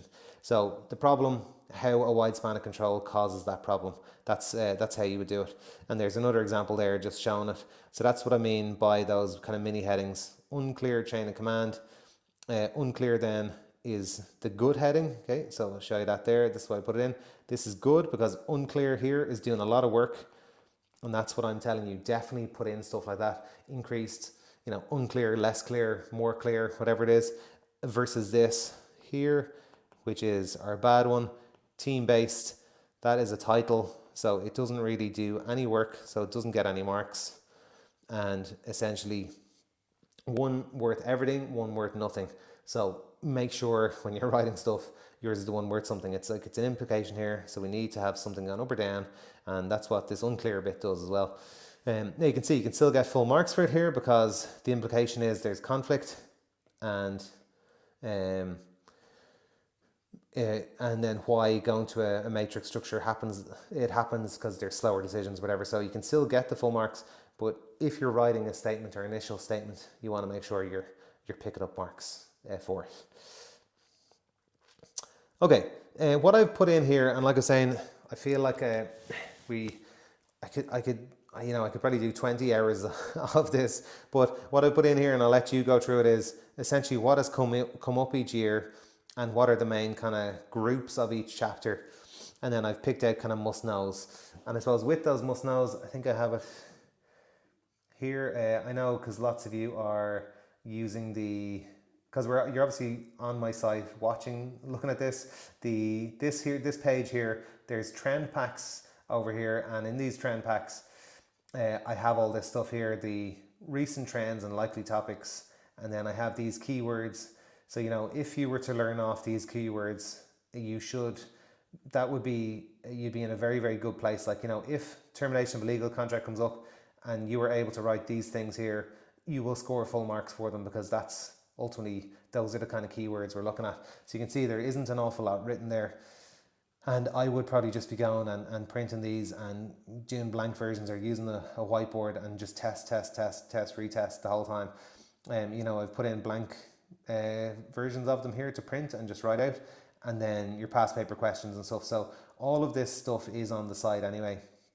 So if you were looking for these trends, I suppose I'm going to be able to pick out a couple with you here now, but I'm not going to do every chapter by a long shot because I want to get into the ABQ stuff. So you can go and find that now. Trends, people love trends. Students love predictions. We don't know. All we're trying to flag here is, you know, this could come up because it comes up all the time, or it hasn't really come up in a while. So I suppose we all don't know, and it's just there to try and help motivate you and focus you as much as anything. So you could use that as a way of going through it. Like if I was to pick out stuff, I would do interest group for sure, because it hasn't been up for a few years. And unit 1 has to, if it's 2 full long questions, you know, there's probably going to be 2 questions out of this. So I definitely cover interest groups, lobbying, negotiating. A group with a common viewpoint would be the main keywords for that. Competitive cooperative, you can see, like, you know, it came up 4 out of 5 years, you know, 5 out of 7 years. So even if it came up last year, it'll probably be up. And then contract as well, like, you know, it's come up every year. What's that? 7, 10, like 12 out of 13 years. So like that's definitely going to come up. The one that hasn't come up in a little while is remedies for breach, you know, in terms of, it was 2 years ago. And then the elements of a contract, I would just know all of them because they've come up the last 3 years in a row and 4 out of the last 5 years. So, you know, you just have to know all of unit 1 inside out really for it. Okay. Not much there. We can just skim through. Here's the remedies just to show you again kind of how much you need to write. Really outline 3 remedies for breach. So if we're going with our kind of bug type thing or whatever you use, but I would just kind of highlight the verb and go outline, that state and explain 3 remedies for breach. So there's nothing there. There's no or bit here because there's no business mentioned. They haven't asked for an example. So it's just a straight up 4 or 3, okay? And again, just to remind you, we're either getting 4 or 0 and then 3 or 0. So you write a keyword, you get 4, you don't write a keyword, you get 0. So for the remedies, let's look. Specific performance picks up 4. And again, that is a title, and that's fine because they're looking for a specific remedy.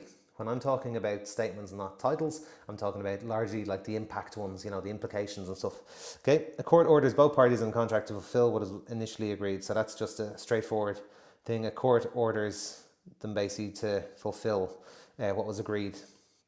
Okay, so that's just straightforward. Rescind the contract is getting 4. Both parties go back to the situation before the agreement. Okay, or as though the contract never existed.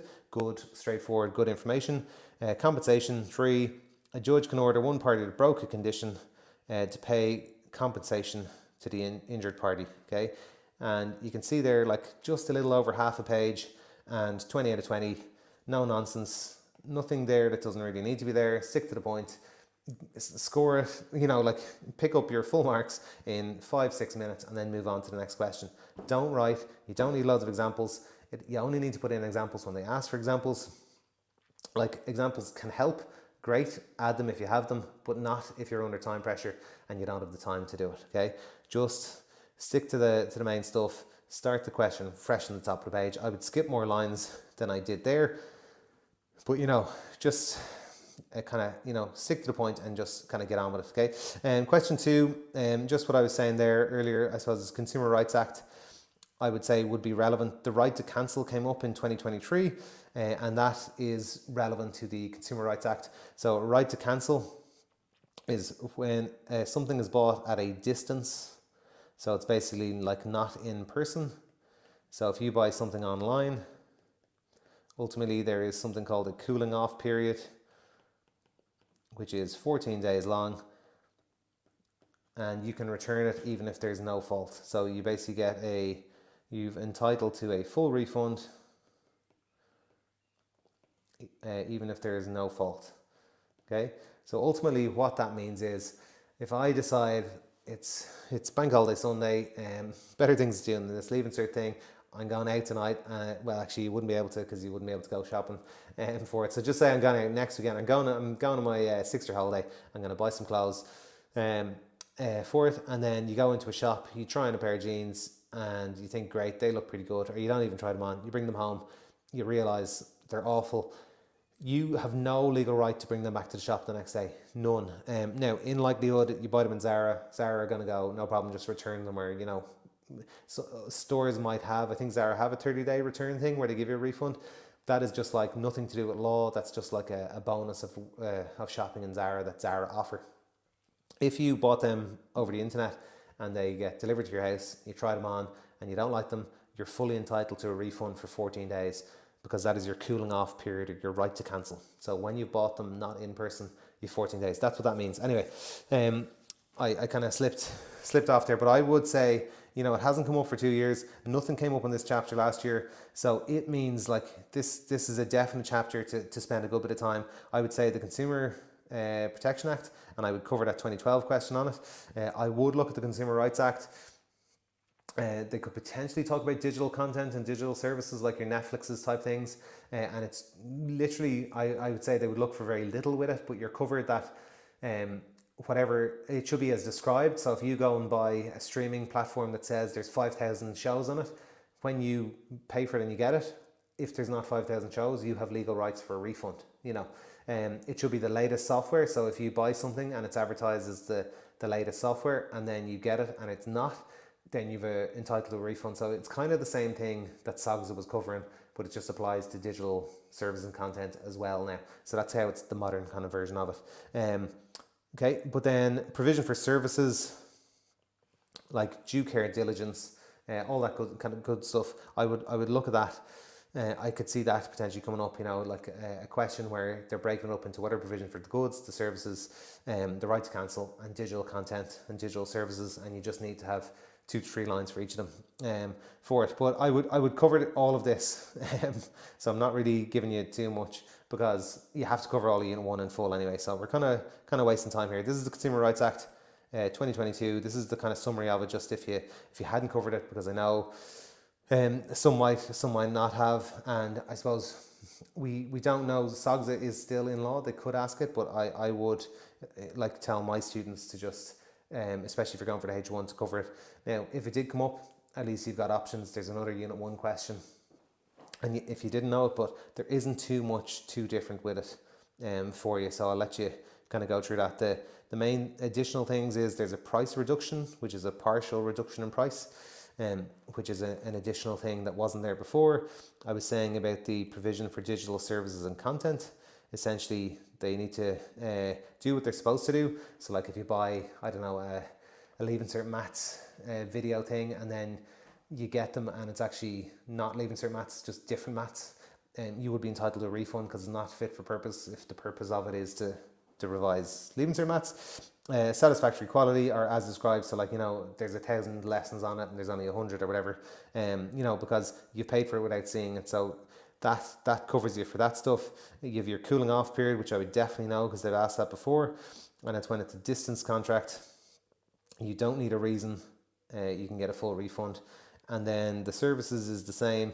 The only thing with the goods is merchantable quality. The wording of that is gone, and it's just durable, or I think it's a reasonable or acceptable quality is now what is in the Act. But I wouldn't be getting stressed about that. I'm just kind of flagging it because it might be worthwhile to have, but I wouldn't be getting overly panicked. SOGSA is an awful lot of it, so you don't have too much additional to learn if you hadn't looked at that before. And like that, we don't know which one could definitely get asked or not. So my gut would be this has been in law for 4 years, so if they were going to ask it, this is the more relevant one to ask for it. So okay, and then yeah, kind of Unit 3. I think I said I wanted to get a half an hour at ABQ, and like that, I probably under pressure here.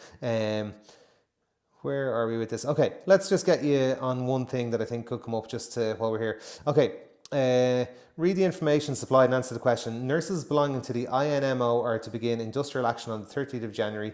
Outline 3 reasons other than pay for an industrial dispute. So again, outline is just state and explain, and it's reasons. So this is a reason, this is why it would lead to a dispute.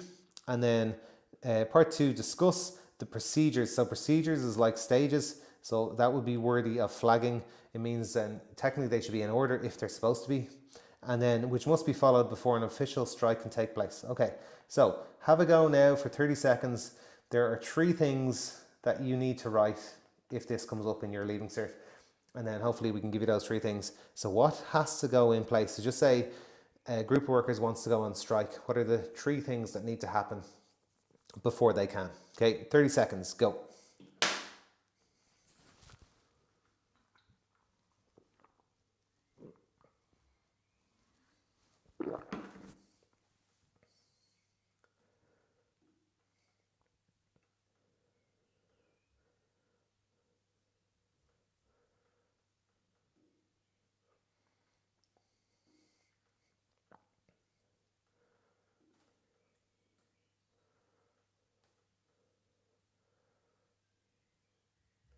Okay, 10 seconds.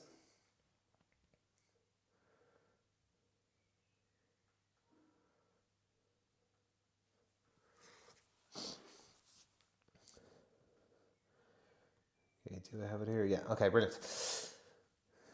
Okay, let's have a look. So we have here, let's just look at the first one first. Outline 3 reasons. So change to work conditions, 2 marks. Let's have a look. Discrimination, 2 marks. If a business treats a worker less favourably than another, they can go on strike, 3 marks. Unfair dismissal, 2 marks. So if the employer doesn't follow procedures, 3 marks. Demarcation, they can staff over workers carrying out parts of their work contracts. If they carry out part of other workers' contracts. So you can see here, marks really, really quickly without writing an awful lot. Here, ASCI went on strike after changes to junior cycle without adequate training. So that there didn't score anything. I'd say if we went to VAR on that, it might get something, but that's just an example of, if you give an example and the question is outline, you're kind of just putting yourself, maybe you actually just want to get straight into the key words like this. Like the other ones here is just state and explain, state and explain, state and explain, and it's picking up all the marks really, really quickly. Where here, where it was state and an example, I'm not picking up any marks. And it's probably just worth flagging there that you want to just make sure it's keywords you're showing, because you're trying to explain that you've studied the course. So if management were to change the duties of a contract without negotiation, there could be a dispute, full marks for sure. So when you start bringing in examples to try and explain everything, you may miss some of the things that the examiner is potentially looking for, and they might think that you're just trying to explain it away without using the keywords. So I would just to flag there, use the keywords for it. Okay, and then I just asked you to write the 3 things. So the 3 things that are needed if you're going on strike is a secret ballot should take place, and you can see you'd pick up marks straight away for that. So it's your anonymous vote to strike or not.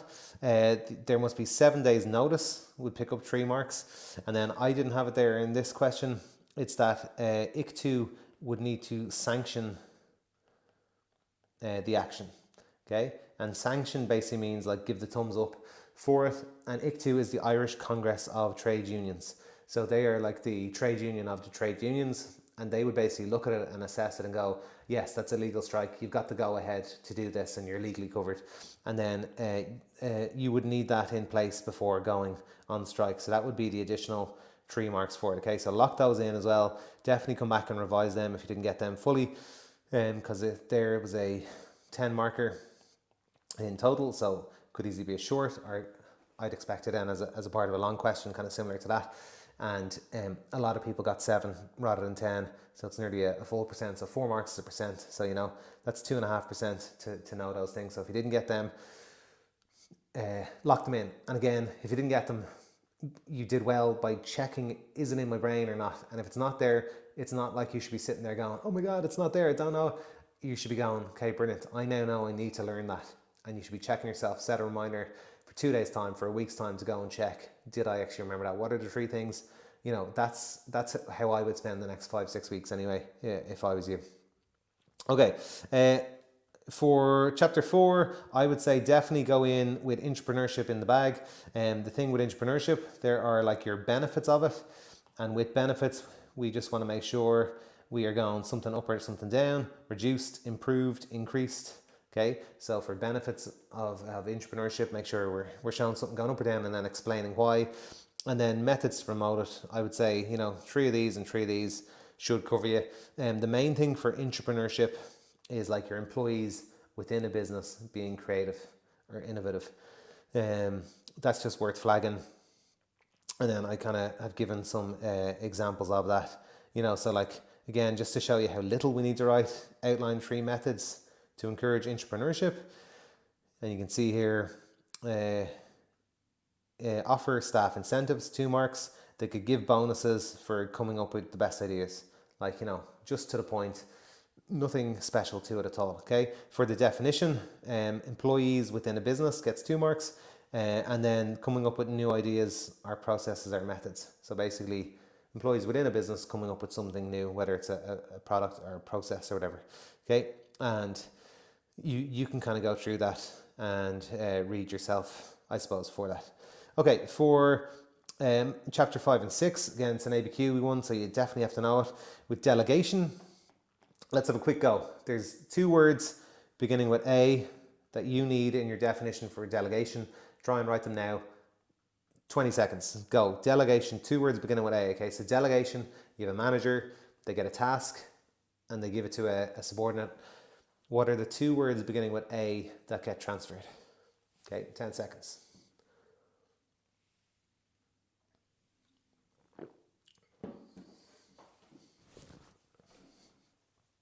Okay, they would transfer the authority.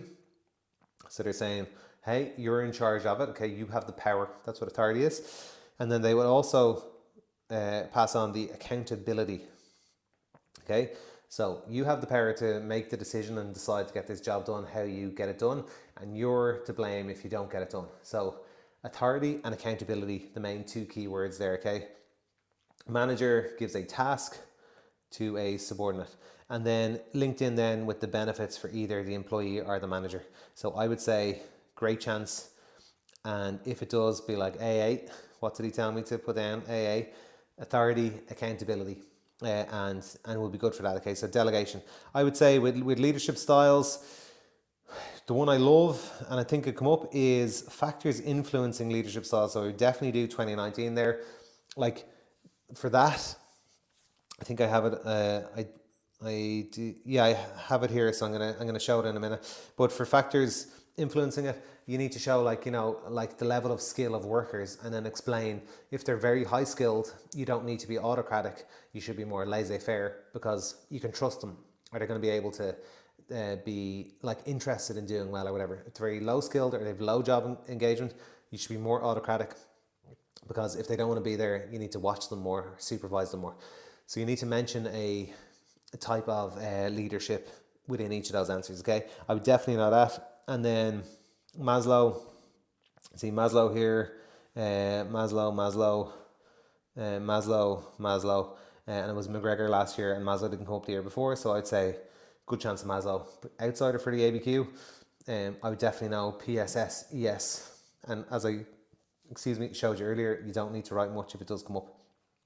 Okay, this came up here in the deferred paper, so it has a reasonable chance of coming up. Sometimes what they might do is put the deferred paper, hang on, I just need to add a charger here for my laptop, sorry, I'm getting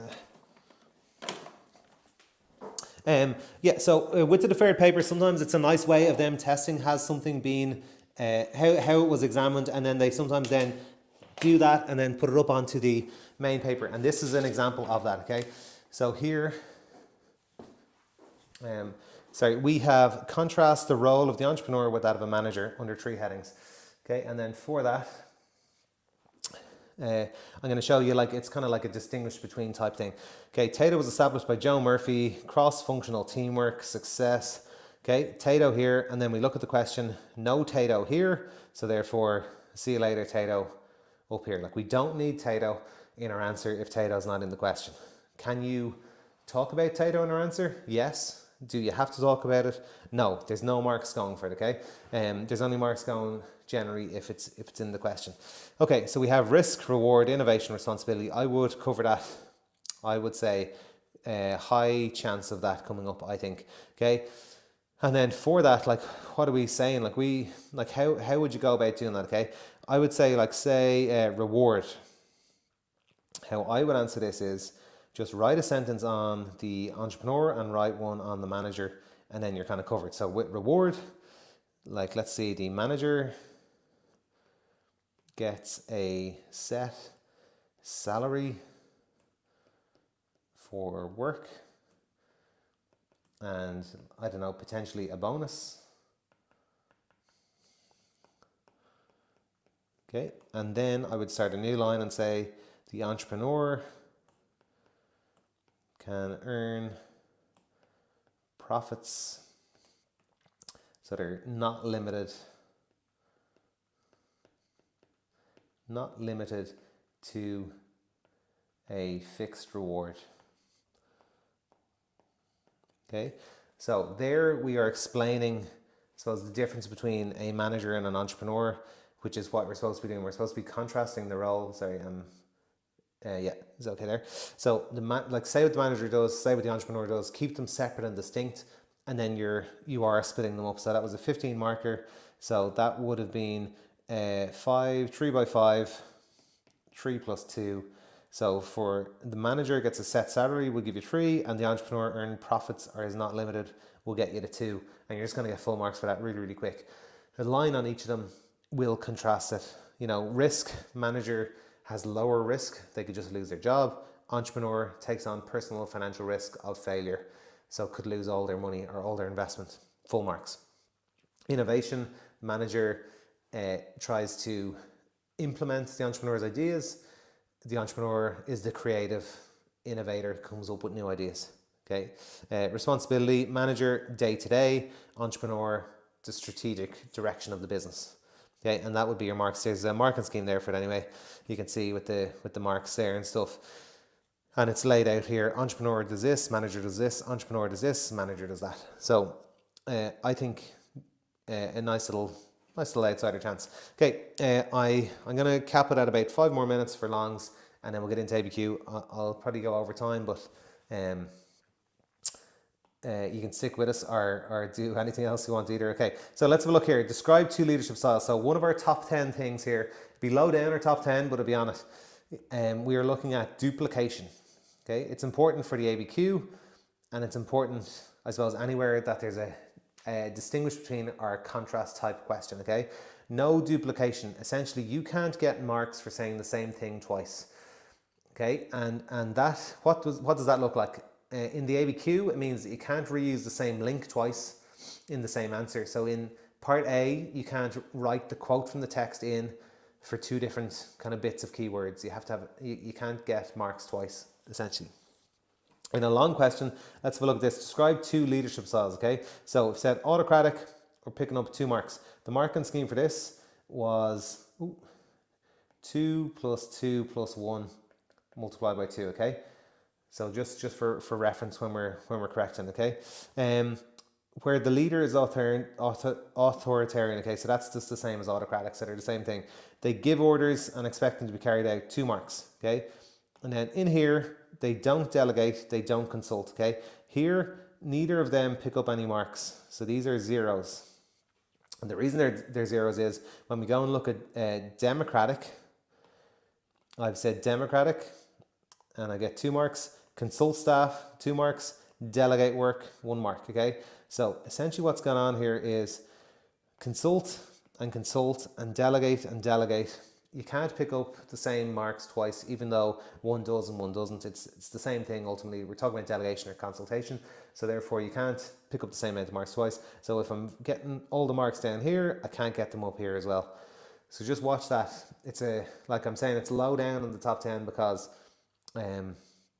it's not that likely a thing. You know, it doesn't happen an awful lot. But just watch that. You can still get full marks because like they use threats or bribes, and that picks up the additional marks. So you can still get full marks, but just be careful with duplications, and it links to the ABQ as well.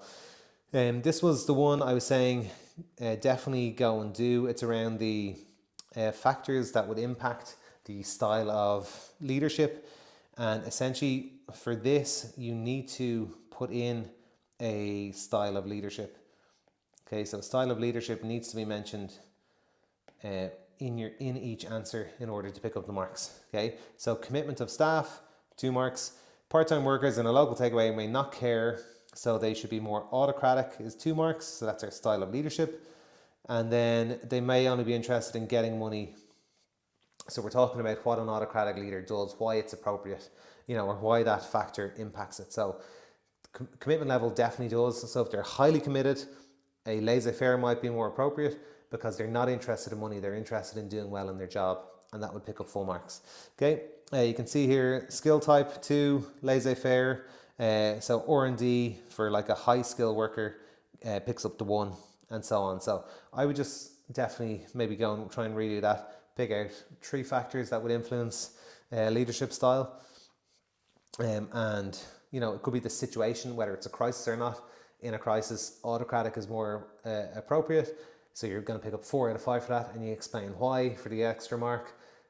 Really quick decisions may need to be made under pressure, so therefore autocratic suits because they don't have time to consult or whatever, and that would pick up your full marks for it. Okay, so Maslow's good. Managed activities, I think we've kind of, I feel like we're under pressure to nudge on for that. We'll come back to planning in a sec. Similar with HR, like they're just little packs that you can kind of go through.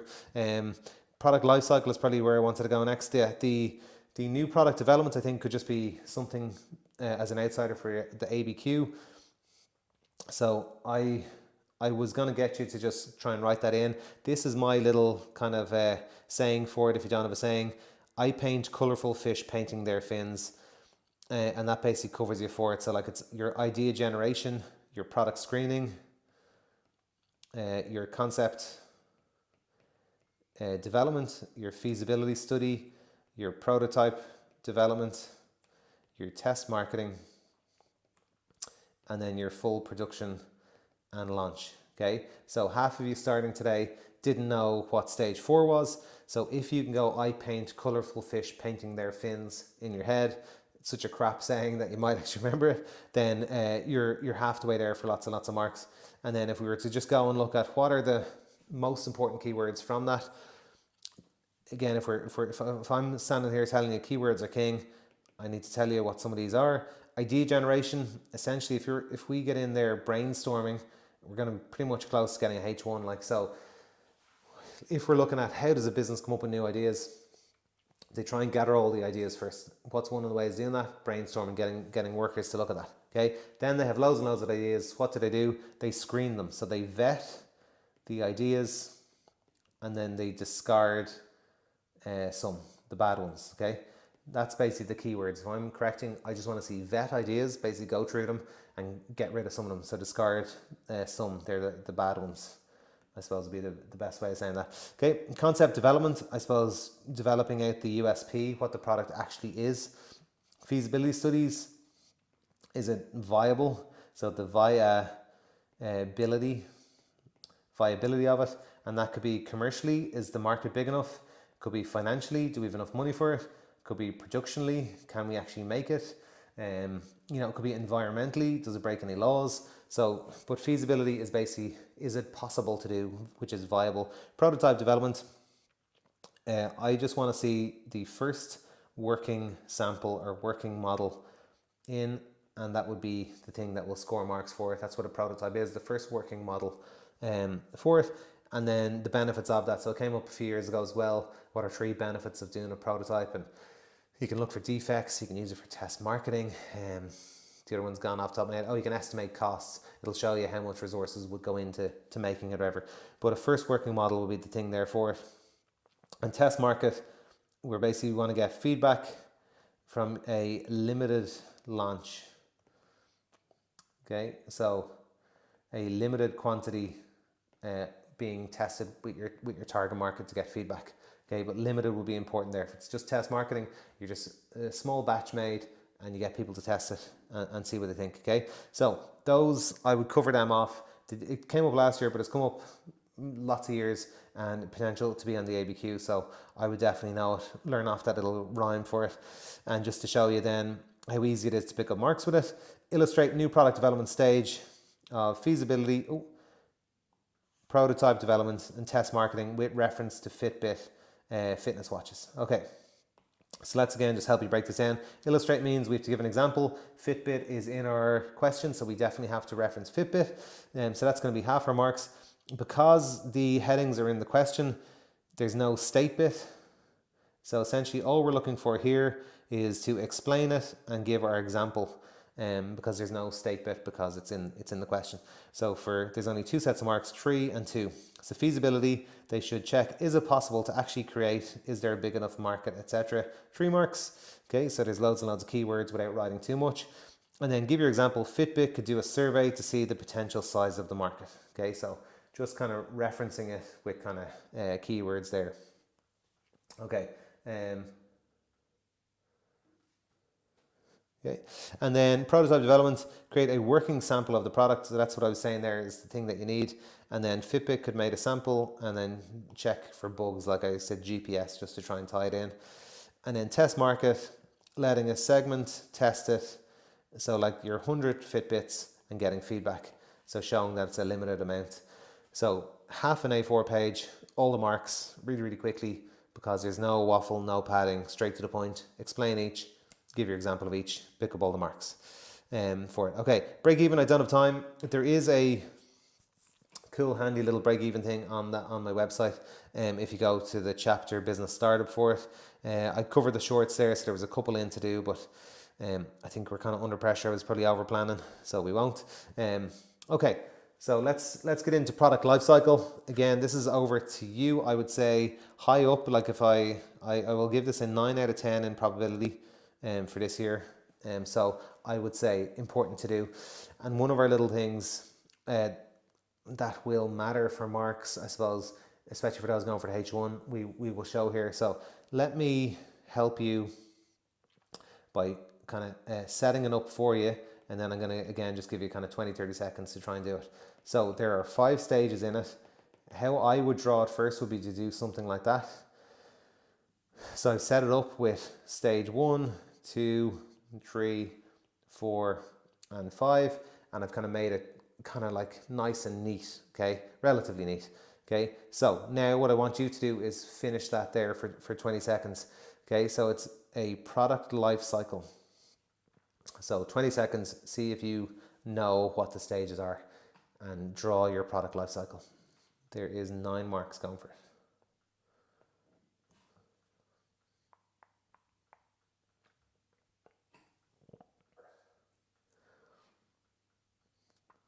Okay, 10 seconds.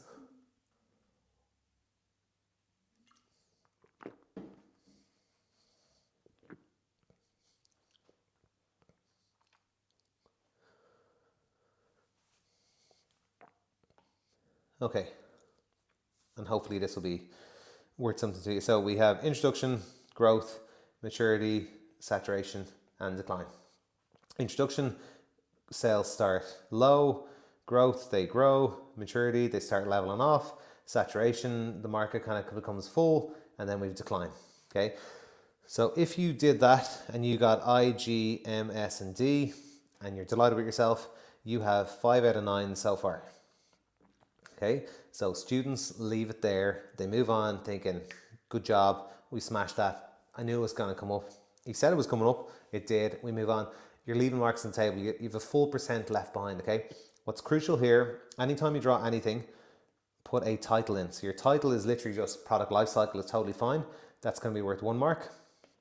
Label both axes is going to be worth 1 mark as well. So here we have revenue. Like what are we measuring over here? We're measuring revenue in euros. Okay, so let's go revenue. Okay, so like it's sales revenue. And over here we're measuring units. Oh, sorry, we're measuring time. Sorry. So over here we're measuring time. So as we go further across, it's time, and as we go further up, it's revenue. And here then this is sales revenue. So we want to label what we're drawing as well, and that was worth 1 mark as well. So the line we're charting is sales revenue, and the thing that we're charting across the way is time. So there's 4 full marks out of 9 just going for labeling things. Okay, so if I was to put at the very bottom of my top 10 list, it'd probably be number 10. Labels will really matter. Break even chart, title, both axes, and all your lines labeled. They pick up marks. I think it was a 4 out of 25 last year for the title and the 2 axes, I think. So that's 4 multiplied by 4 is like 16 of the marks. You can only get a H2 by leaving them out. So it's really, really important. They're just the little things that could distinguish between you getting a H1 and a H2 very quickly if you have to draw anything. Title, axes. Okay, if you are explaining each stage, the main thing here, I suppose, is don't just talk about sales. Okay, so if you say intro, sales start low, growth, sales go up real fast, maturity, sales level off, I think you only got away with doing that 2 times. You need to talk about other stuff, like other things going on in the business, the level of marketing. So like introduction, lots of marketing is needed to increase exposure in the market. Where over in saturation and decline, they might reduce marketing because they're just going to sell off what they have and, you know, shift marketing budget to other things that are growing in sales. So you want to reference other things that are relevant for it, not just the level of sales. And then the other thing is, so you can see here, like what other stuff can you talk about? Market share is defended. Cash flow is something else you could talk about. So you could say like cash flow is excellent in maturity, growth, consumer awareness is increasing. You could talk about, you know, profits are rising or increasing market share, stuff like that. Cost of marketing, saturation here. You know, planning needs, profits. Yeah, like market will have been fully exploited or declined. There's lots of competitors in there. And then it might cut prices to sell off stock and stuff like that. So you just want to make sure you're referencing something like prices, competitors, market share, cash flow. You can see here, except 2 references only for sales. Okay. Okay. And then if you have to give how a product life cycle is extended, it's the 4 Ps. And you need different Ps for each, okay? So if you were to say Pringles can launch a new flavor and Pringles could bring out a environmentally friendly tube or can or what you call it, pipe Pringles, I don't know, okay? 2 of those things would be correct and worth marks, but if you wrote both of them, you would only get half marks because they're both product, they're both to do with the product. So you need to talk about Pringles having a low cost version, so they drop the price and have a budget version of Pringles, and they have a new flavor because that's price and product. So it needs to be a different P. You can't use the same P twice for that if it comes up to extend the product life cycle.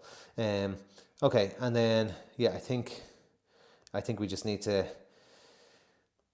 we need to probably get on. I threw in a couple of those.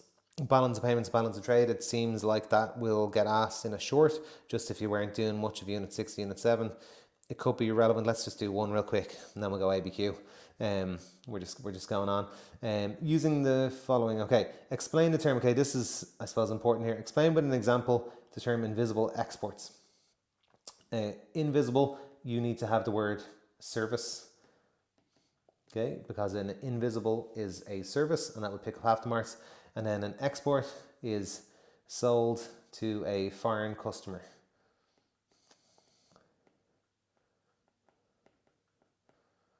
Okay, and that would pick up the marks then as well. Okay, and then you bring in your example. So it's basically an Irish service sold to a foreign-based customer. That's your invisible export. Okay, with your balance of trade and balance of payments then, trade is your visible and balance of payments is your total.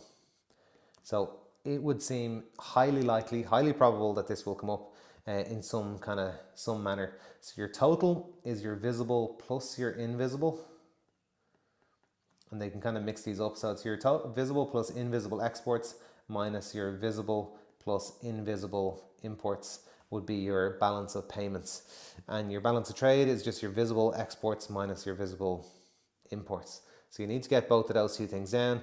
And then crucially, you have to talk about a surplus or a deficit. Okay, so what are we saying here? A business will measure how much money they make from selling Irish stuff to people who aren't Irish, because that's good for the economy, because it means that money's coming in to our economy from somewhere else, so our economy grows. So what's the whole point of doing this? A country is checking how well they're doing from buying and selling with other countries. So what Trump is trying to do is get way more exports and stop importing. So like he's like putting up the tariffs, you know, on all the imports, because he wants the country then to have more coming in and less going out or whatever. Okay, so for in terms of what we're doing here, then we're trying to calculate that. So we're looking at exports are good, money in, so that's why we have them first, and then we take away money going out, because an import then is Irish people spending money on a foreign owned good or service. Okay, so and then if there is more coming in than going out, it is a surplus, and if there is more going out than coming in, it's a deficit, and they're essential. Euro signs and surpluses or deficit are essential. So in this case, they were very nice and gave us euro signs and gave us the nudge for surplus or deficit, but they mightn't be. So you need to know that you need a euro sign and you need to write surplus or deficit, or you might get full marks. Okay, so let's go with our balance of trade. We write in our formula first, and it is visible exports minus visible imports. And then we scan over here and we try and get it. Visible exports is 70. And then here we have invisible imports and we have total imports. Okay, and what I told you a second ago was our total imports is equal to our visible plus our invisible imports.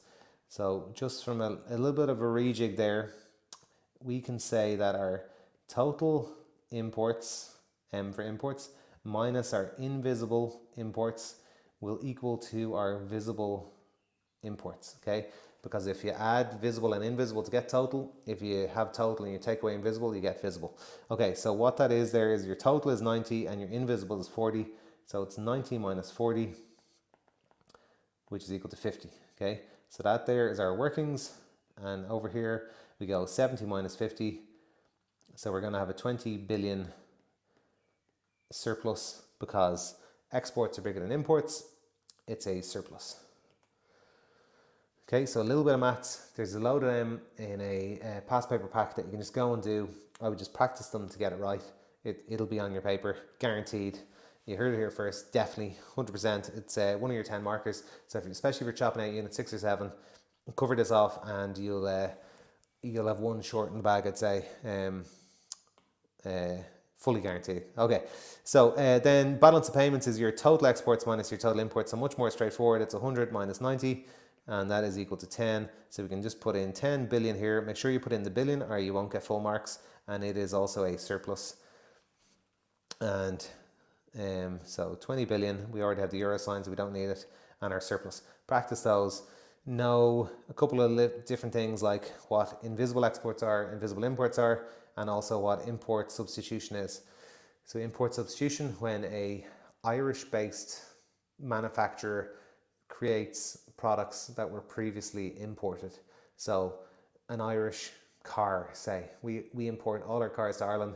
So an Irish manufacturer starts making cars would be import substitution. Okay, it's kind of like it can be a trade policy. So the government might decide we're going to give massive grants to anyone who wants to start making cars. And it's like a policy in place to have people produce it instead of importing it. So America would steal our cars or whatever as well. Okay, so there's a couple of there to go and practice. Okay, we've made it this far, so it's just after 8. And hopefully you're still with us. I think numbers there still seem pretty good for it. Let's go with the ABQ. Okay, we'll try and get this done in, 20 minutes and have you settled with it. So the ABQ is just like the longs. Keywords will matter the most. 80% of your marks for the ABQ will be keywords, and the rest is just finding links and then a little bit of evaluating. And that's all there is to it, okay? So if we're saying what should it look like, it's pretty much the same, okay? We're going to have our state and explain, which hopefully by now you're kind of locked in with. So just say it is managed activities. We're going to have, like, say, planning, and then we're going to explain what planning is. So this bit up here is our keywords, okay? And then all we're going to have here that's different, I didn't give myself much space, is a direct quote, okay? So we need to have a relevant quote, and that is word for word that goes with it, okay? So I just use, so we're saying relevant and word for word, okay? So our explain bit is going to be a couple of lines, and then we have our direct quote underneath, and then we skip 2 lines, and then we go keyword again, explain bit, and then a quote word for word, and that's how we lay out our ABQ. So we're not doing anything massively different to what we were doing before with example questions. The only difference is it needs to be word for word copied directly from it, and it needs to be relevant. Relevant is important. You need to find a quote that fits something. So if it's quality control, you find a quote where they didn't keep good quality and you write it in word for word, and that unlocks you basically, like, you get to unlock all of your marks for your keywords. And talking about quality control, quality mark, if inspections, sampling, that stuff gets you all your keyword marks, and then you have your direct quote. And generally, like, say 8 marks would be going for this and 2 marks might be going for that. So the marks are really swayed heavily towards your keywords bit rather than your direct quote. And then in some cases, so you can see here, this is ultimately it just down here. You state, you explain, which is your keywords, and then you give your direct quote, and it has to be relevant and word for word. And then in some cases, one case, usually it's just one of them, you have to give your evaluate. And if you were listening earlier when I said evaluate, the main thing the evaluate is your implication. It's your so what, okay? The implication of them being good or bad at something, okay? So just say it's management activities and they're good at organizing. The so what is they'll be much more efficient, so there'll be increased productivity, which means costs might be reduced and profits might be up or whatever. So you're saying in the text they were good or bad at this, and this means something will go up or down. So they were bad at quality control. This means they may lose future sales because they might start getting bad reviews and because people had faulty goods or whatever. They have to give more refunds because of faulty goods. So costs will go up, profits will go down. That's your implication. That's what your evaluation is there, as opposed to just saying they're good or bad and why. You need to give that so what based on last year's marketing scheme kind of with it. Okay, and I'll show you that. Okay, so what does that actually mean in practice? I've just said it's keywords galore. Let's just have a look at this. Discuss with reference to the text the types of business insurance. Okay, so this is a 2021 ABQ. Types of business insurance you would recommend for Miriam's creche. Okay, so marketing scheme 3x6, so 2 plus 2 plus 2. So I've told you, you state it, you give your explanation, and then you give your direct quote. So that's how we're doing this here. State, explain, and direct quote. Okay, so what I would personally do here with this is, and this is different for everyone, and I would do whatever you think is best. I would practice and try it. Like some teachers or some students would just go and read it first, just get a sense of it, a feel for it, what is in the paragraph. I think just because 80% of the marks are for keywords, I would just personally just try and write out the keywords first, because that's what we're doing for the whole exam. So I think that's a good thing to do. So like I would look at this and go, insurance, right? What types of insurance are there before I even begin? Okay, we have product liability. Okay, so like a faulty good hurting someone. We've public liability. Okay, so someone slipping on our premises and injuring themselves. We've employer liability, which is covering you for employees injuring themselves in the line of duty or whatever. Employer liability is important there. You wouldn't get marks for anything else. So product liability, public liability, employer liability. You might have like fidelity guarantee, which is like dishonest staff. You might have motor insurance. Okay, so you're comprehensive and you're third party, but motor insurance is the name of the insurance. You might have buildings or content. Okay, insurance. So what we've done there is just kind of set ourselves up and said, right, now I know I know those words, I know those keywords. Now to be able to unlock these, okay, so if we put in a padlock here, what you draw on a padlock, an unlock thing as well. Okay, so we have our padlock here. We have these marks are locked at the moment. To unlock these, we just have to find a sentence in the paragraph that is relevant to any of these. So if we can find a member of public on the premises, then we can unlock public liability. If we can find something that they sell, we can unlock product liability. If we can find that staff work for them, we can unlock employer liability. And that just means we get to use those and then write that quote in. So over to you, read that and see if you can find any of those things so that we can unlock them and get all the marks for them. And if we can, then we'll have a look at what that looks like in an answer. Okay, so get a highlighter out. So this is how I would do it. I'd go, what are the keywords here? Then I'd go and read the paragraphs and look for them and then link them together. And then only use the ones that you have a link for. Okay, so you chalk off your keywords that you don't have a link. I'll be quiet there for 20 seconds and let you do it.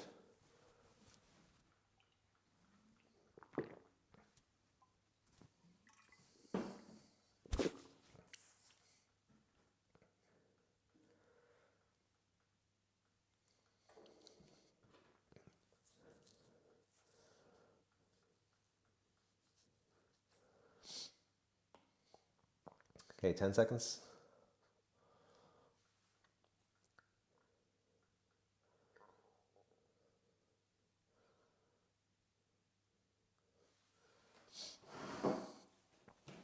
Okay, So prior to setting up a business, Miriam's experience of budgeting, insurance, and tax is limited. Okay, so they are just kind of helping us here. Just so that's just a really thing to remember. This is like a signpost.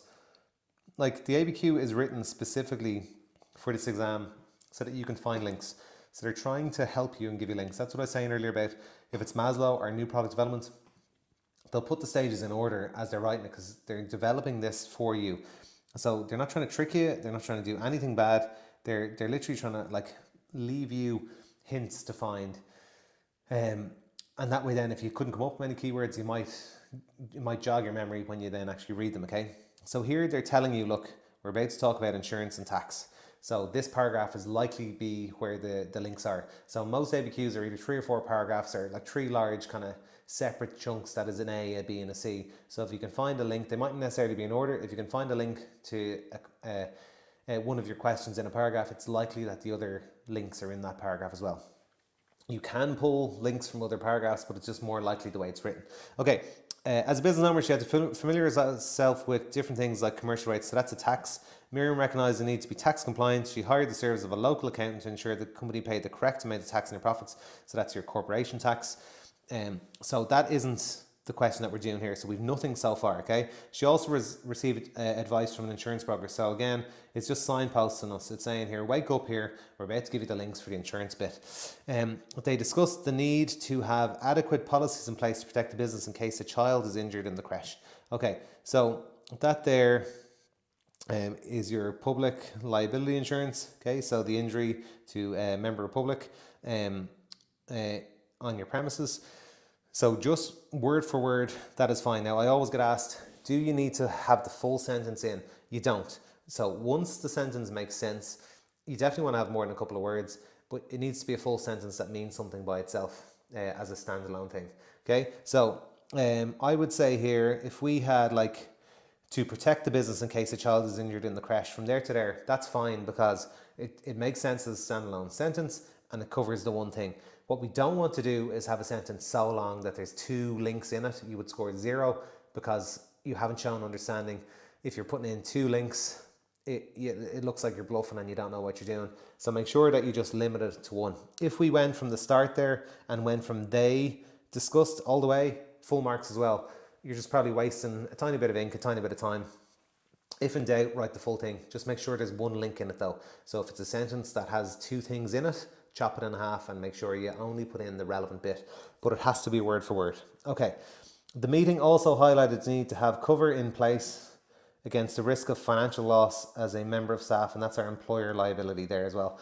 So we only really have 2 that we can use then, but those 2 are unlocked and we're just looking for were we looking for 2? I think it was to do with taxation there as well. Was it? But anyway, sorry, let's just have a look. Sorry, the point of this is just to show you what you need to write.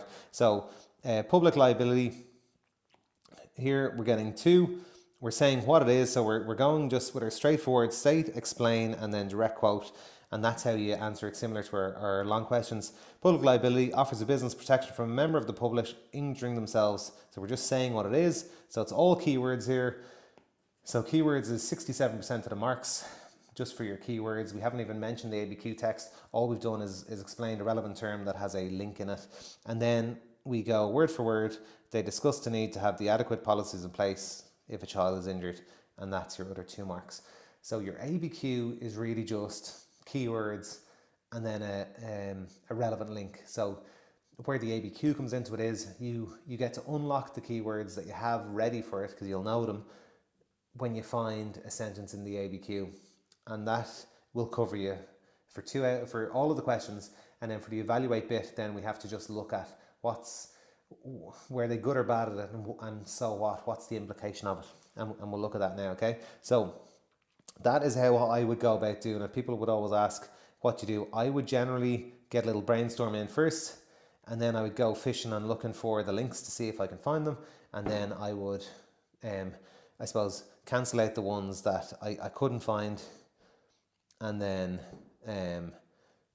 write out the ones then that I had. Sorry, we could have building and contents insurance, of course, as well. So that would be our 3rd one because they have a factory and they can talk about anywhere where there is a factory mentioned. So previously in the text or whatever. Okay. Okay, so types of plans. I think this has a massive chance of coming up. I think I have the trends coming up here. Plans is definitely in it. Okay, so when we're looking at plans, we're looking at what are the keywords for plans. Okay, it's one of your planning, organizing, controlling, but if it came up by itself, planning could come up by itself. So let's have a look. Mission statement. It is a visionary statement with the business's values. Okay, those are your keywords. If mission statement comes up and you have to explain it, write that. Strategic planning. They are made by senior management. They're longer term, and they come from the mission statement. Okay, so that's what you want to say. That would cover you for strategic plans. So I would always say with strategic planning, we're talking about expansion. Always look for the word expansion, or use the word expansion to talk about strategic plans. Okay, that would be my number one link for that. Okay, with tactical plans, they are the shorter term. They're breaking up your strategic, so they're middle management, shorter term goals, and they come from the strategic plans. Okay, and that would get you full marks for that. I would absolutely definitely know all these. I think Total Banker. I'd be very very. I'd be making sure my students are certain of these. Okay, for them. Operational is day-to-day stuff like making staff rosters, so dealing with kind of daily stuff. Having enough stock, making sure you have enough staff. So resetting accounts for people who can't log in. Planning around all that day-to-day type stuff. Tactical plans is where we're going in the near future. Strategic is what the vision, like what the longer term kind of plan is that we're working towards. So if you're thinking about it for an airline, because it came up with Ryanair before, if you're explaining them, I would generally pick a year. So it's 2026. So a strategic plan, I would say Ryanair have a plan to expand to Australia by 2032. And by that I'm showing it's long term because it's years away.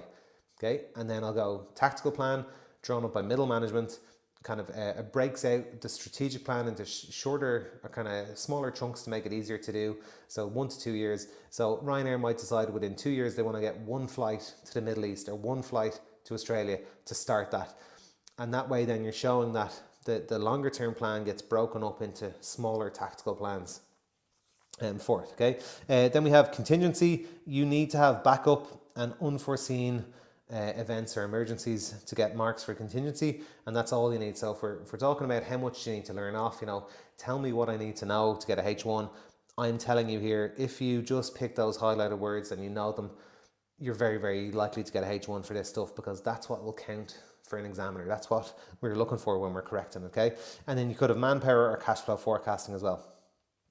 So similar to what we just did, let's show you that you can definitely go and do this. Okay, so this is Miriam's Creche. I can't remember the year off the top of my head. And the question was, okay, so let's go through the question like it's an ABQ together. Outline, so pretty boring, nothing special to it. Evaluate is really the only one we want to worry about with the ABQ. Using examples, so the examples is our ABQ, so we don't need to give any other examples in the ABQ. The different types of planning that contribute to the success. So we have our types of planning. So this is our keywords here. So essentially what we have done here is we have done our brainstorm of keywords already. And now what we need to do, I'm going to try and draw a fishing rod. I don't know how that, okay, so what I need you to do is go fishing in that and try and find, there's a little fish. Okay, try and find some quotes in here for these. Okay, so let's call this 1, call this 2, 3, 4, 5. And you go and read Miriam's Creche and see how many you can get, okay? So for 30 marks, I would probably go for 5. It's probably going to be 4 to 5 plans. I would personally go 5 lately just because students have gotten way better at it and they tend to look for slightly more. Okay, 30 seconds, go. See what you can do. And we've 10 minutes left then after, so you're doing great to get this far.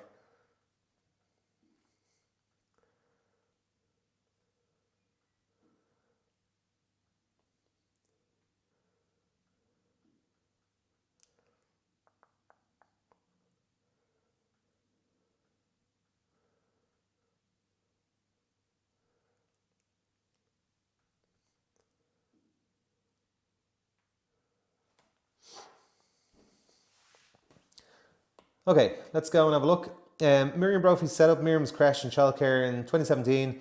Miriam's Creche offers childcare services for children aged between 3 months and 12 years of age.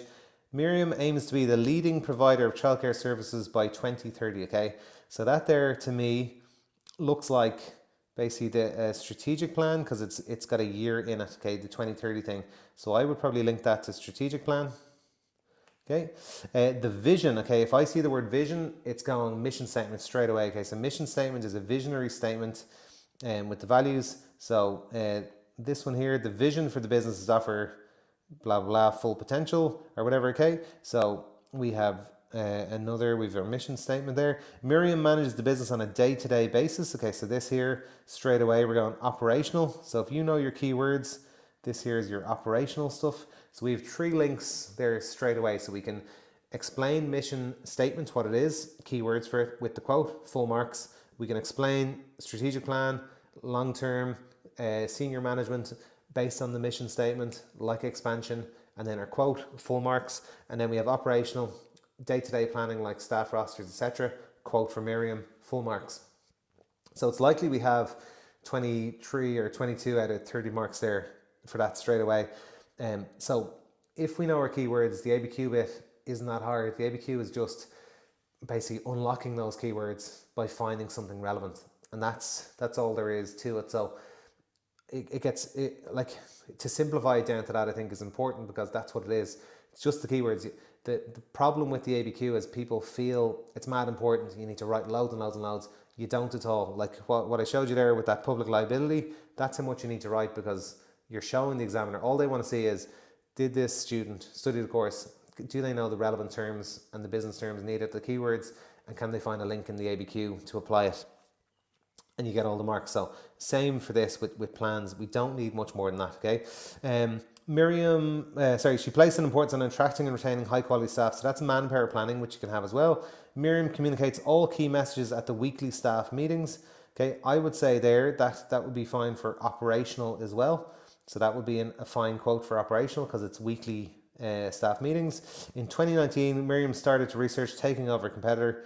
After 12 months, she purchased a rival business. So either of those two, I would say, would be fine then for your tactical planning, because that's your shorter term one, like 12 months type stuff. So I would say really watch, if planning comes up, really watch for any time timing is mentioned. And if it's in 1 to 2 years time, it's tactical. If it's longer term, it's strategic, okay? That's supposed to be a clock there. I don't know if it came out okay. But either of these quotes, I would say, would be fine for your tactical. So you can see there's actually 6 plans, some with more than one quote there. So that shouldn't be difficult for a student who's kind of prepped for this and understands that's how you lay it out. And you shouldn't be spending too long writing that. Okay, so in terms of trends then, what you need to know for it. Unit 3, I suppose, is the main one. In the 3-year cycles, 2 out of 3 times it's management activities, and once it's management skills, pretty much. So if we look back at 2009, 10, 11, it was management control, management skills, and then types of plans. And if we look up here, we've had management skills, management control, so we've had that and that. That's where I think types of plans looks like it could be behind door number 3 there. Then in this 14, 15, 16, we have management control plans with SWOT and management skills. So again, a bit of planning kind of coming in there. SWOT came up as a long question last year. Sometimes they put it up back to back. The main thing if SWOT comes up is make sure you explain SWOT in keywords and you don't get straight into examples. So strength, an internal factor that helps a business, like a strong brand name or a key member of staff or a patent or copyright that they've developed that competitors don't have. Explain what a strength is rather than just giving examples. Okay, and then in 2019, 2021, you can see it was plans, skills and activities. So that's where I'm guessing that plans could be right up there, or managing activities in full potentially for it. Okay, in terms of unit 4, it's a bit more mixed. I would be putting the house on kind of sources of finance potentially coming up.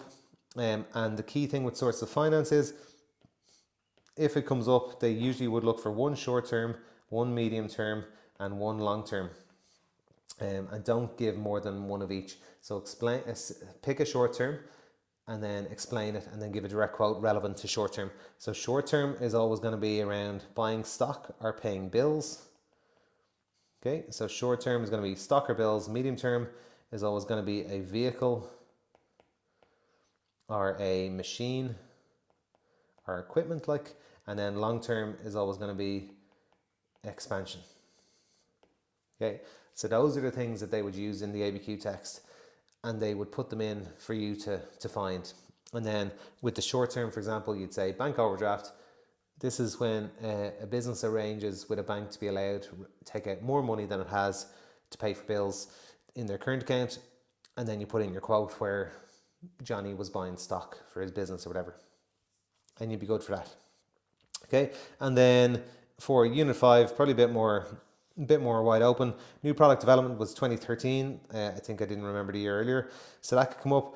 They tend to like a bit of market research for it, so I would definitely know the two, like desk and field are your types of market research, and within desk and field then you have your surveys, observation, focus group stuff, but desk and field would be the keywords. Don't leave them out if it comes up for market research, and just explain that. That would be one where there would be a tendency to overwrite. I would explain one or two types within each one and give quotes for each for it. So I'll kind of let you read through that because I wanted to just do, I've given kind of keywords kind of in there. I want to do just one question on how to evaluate, and then we're done.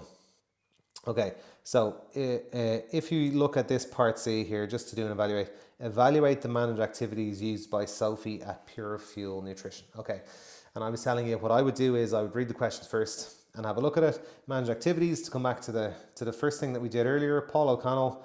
So it's planning, organizing, and controlling are your managed activities. Okay, so I would look for that. Planning, there we had our mission statement, strategic planning, tactical, operational, and contingency, for example.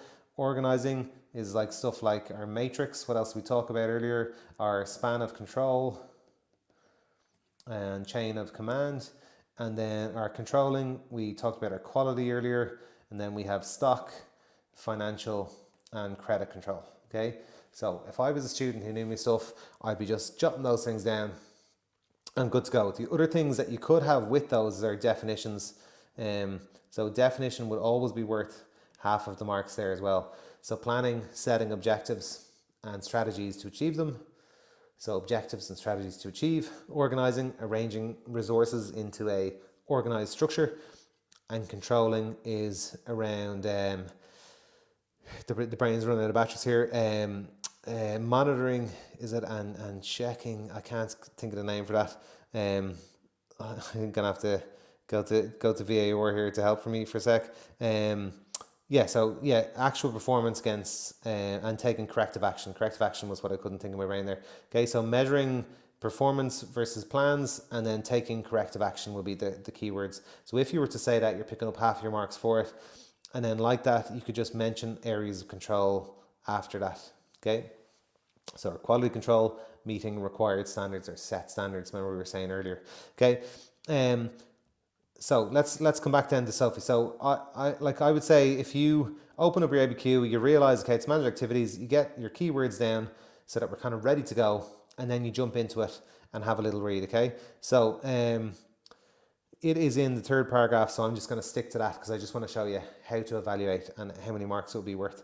As production grew, Sophie began to apply more structure to her operations. So that in itself there would be a quote for organizing, because structure is essentially allocating all the resources, like, you know, your functional or matrix. She set sales targets for each quarter and introduced weekly meetings to plan production.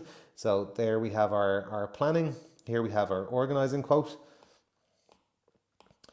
She divided staff into two clear teams, production and marketing.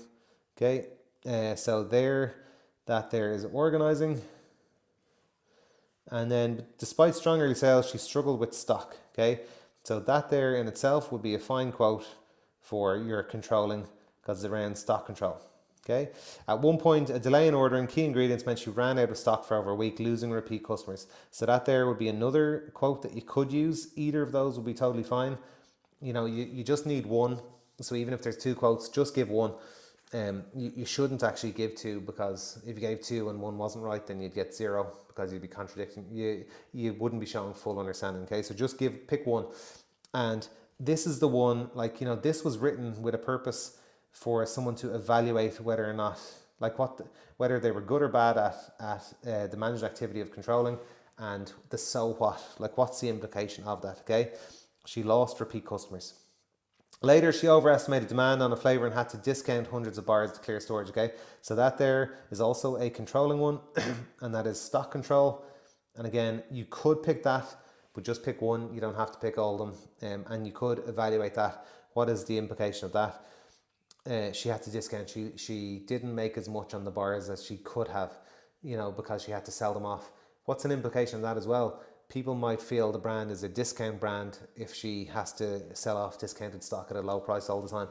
So that's like a real evaluation. Like that is like the so what of it. Like, what is the real problem with having to discount lots of stuff? You start looking cheap to the market, and you might be able to sell as much at a high price. Okay.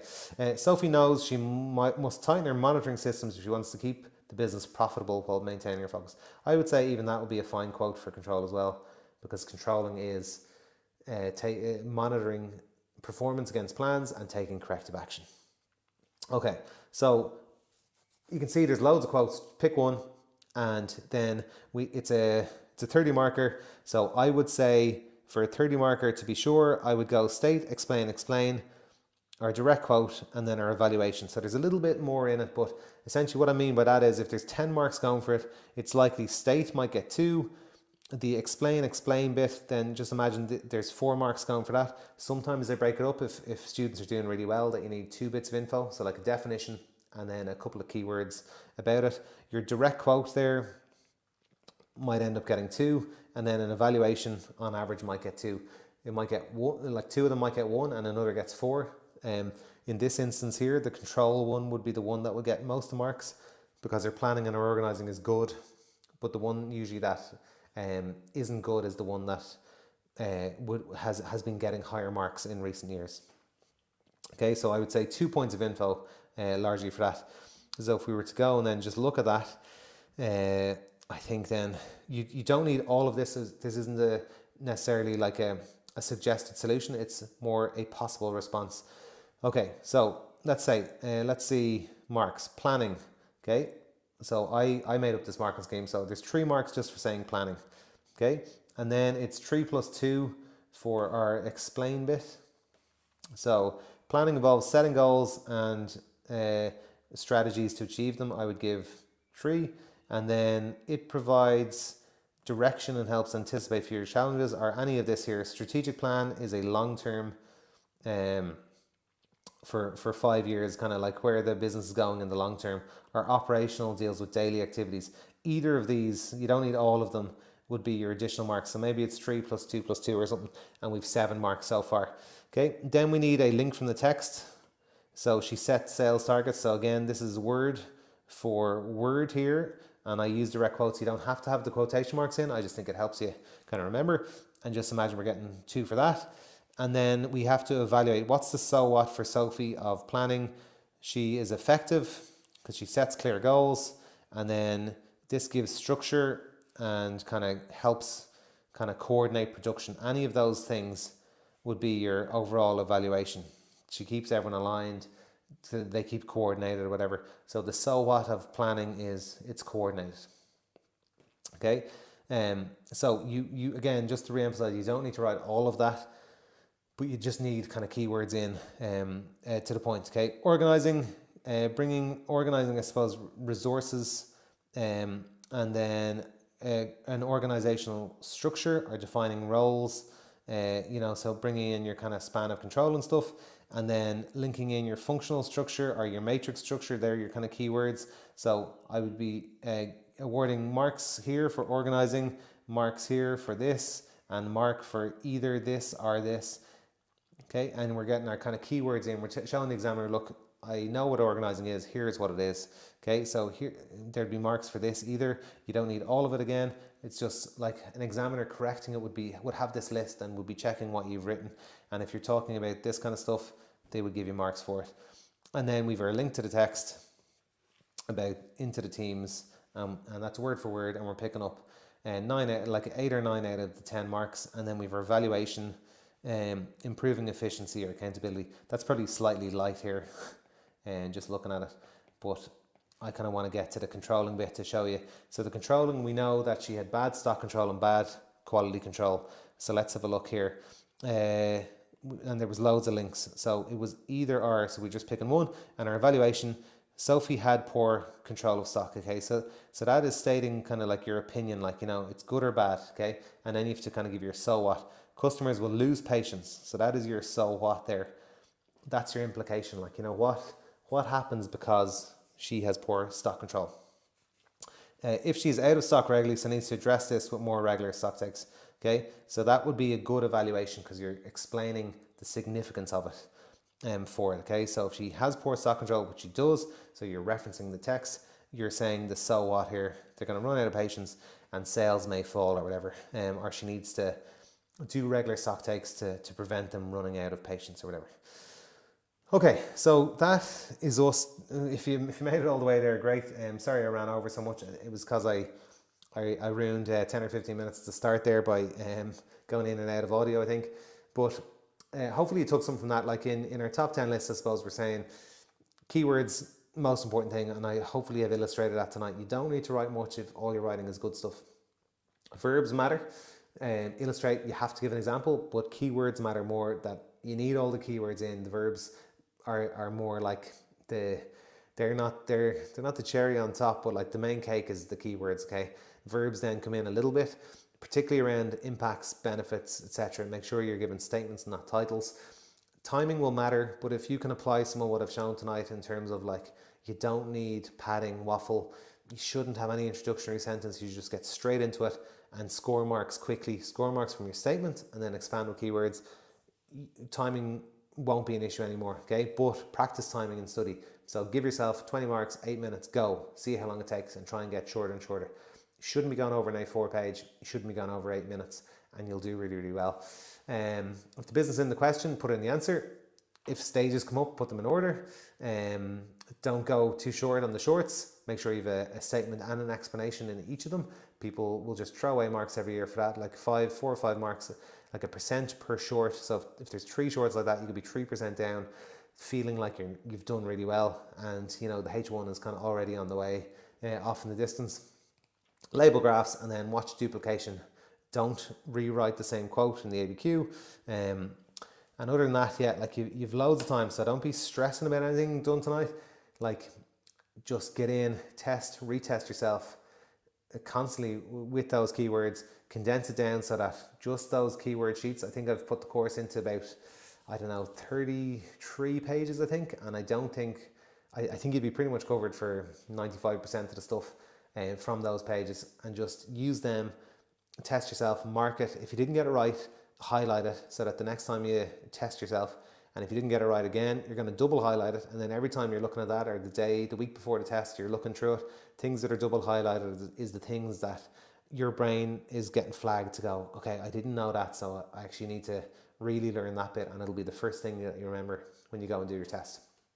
So you're going in, exam day, we're going calm, do the shorts, answer everything, have your watch really, really like on. If you're struggling with time in the mocks, keep the ABQ till later, get stuck into your longs. With your longs, leave loads of space, start each state, explain, relate on your margin, and just write, save ink, and get straight to the point. And you'll do great. Leave space between them so that you can come back later because you've 20 minutes left at the end because you were disciplined with how much you write. Just don't get caught up in writing, because there's no way back. If you just start pumping out words and like filling pages in your ABQ, you're going to be behind and you'll be under pressure and you'll be stressed and you won't be focused. And that's the worst thing that can happen, especially if you've studied loads and you know what you're talking about. So discipline really matters. Moving on and going, look, I've spent 45 minutes here in the ABQ. I'm only halfway through C. I need to get on with it. The rest of C might be worth a few percent, but I've got 60% left in the longs that are more important. And then go to them and you can come back to C, and you should do great. So I hope that was useful tonight. Thanks so much for coming on a bank holiday Sunday. Apologies again for the start. Very embarrassing that I didn't get my mic working there with the setup on that screen. But thanks for sticking it out, and I suppose best of luck with everything. You'll do great. You know, I suppose go time in general for leaving cert, but just like turn off the phone, ditch TikTok, ditch whatever it is for 6 weeks. Nothing will happen, nothing will change. Ditch Reddit boards or, stress boards or, just focus in. You can't change what you've done to this point. You can't change what you know till now. All you can do is focus on what am I going to do tomorrow? What am I going to do the next day? Go very, very short term in your focus and just tick stuff off as you go. And you can't do any more than that. So don't be stressing the other bits about how much you think you've done or anything like that, because it'll just add distraction, and you don't need distraction. You just need focus. Get up, write down what you're going to get done, and then get on with it. And hope it goes really, really well for you. Okay, thanks so much.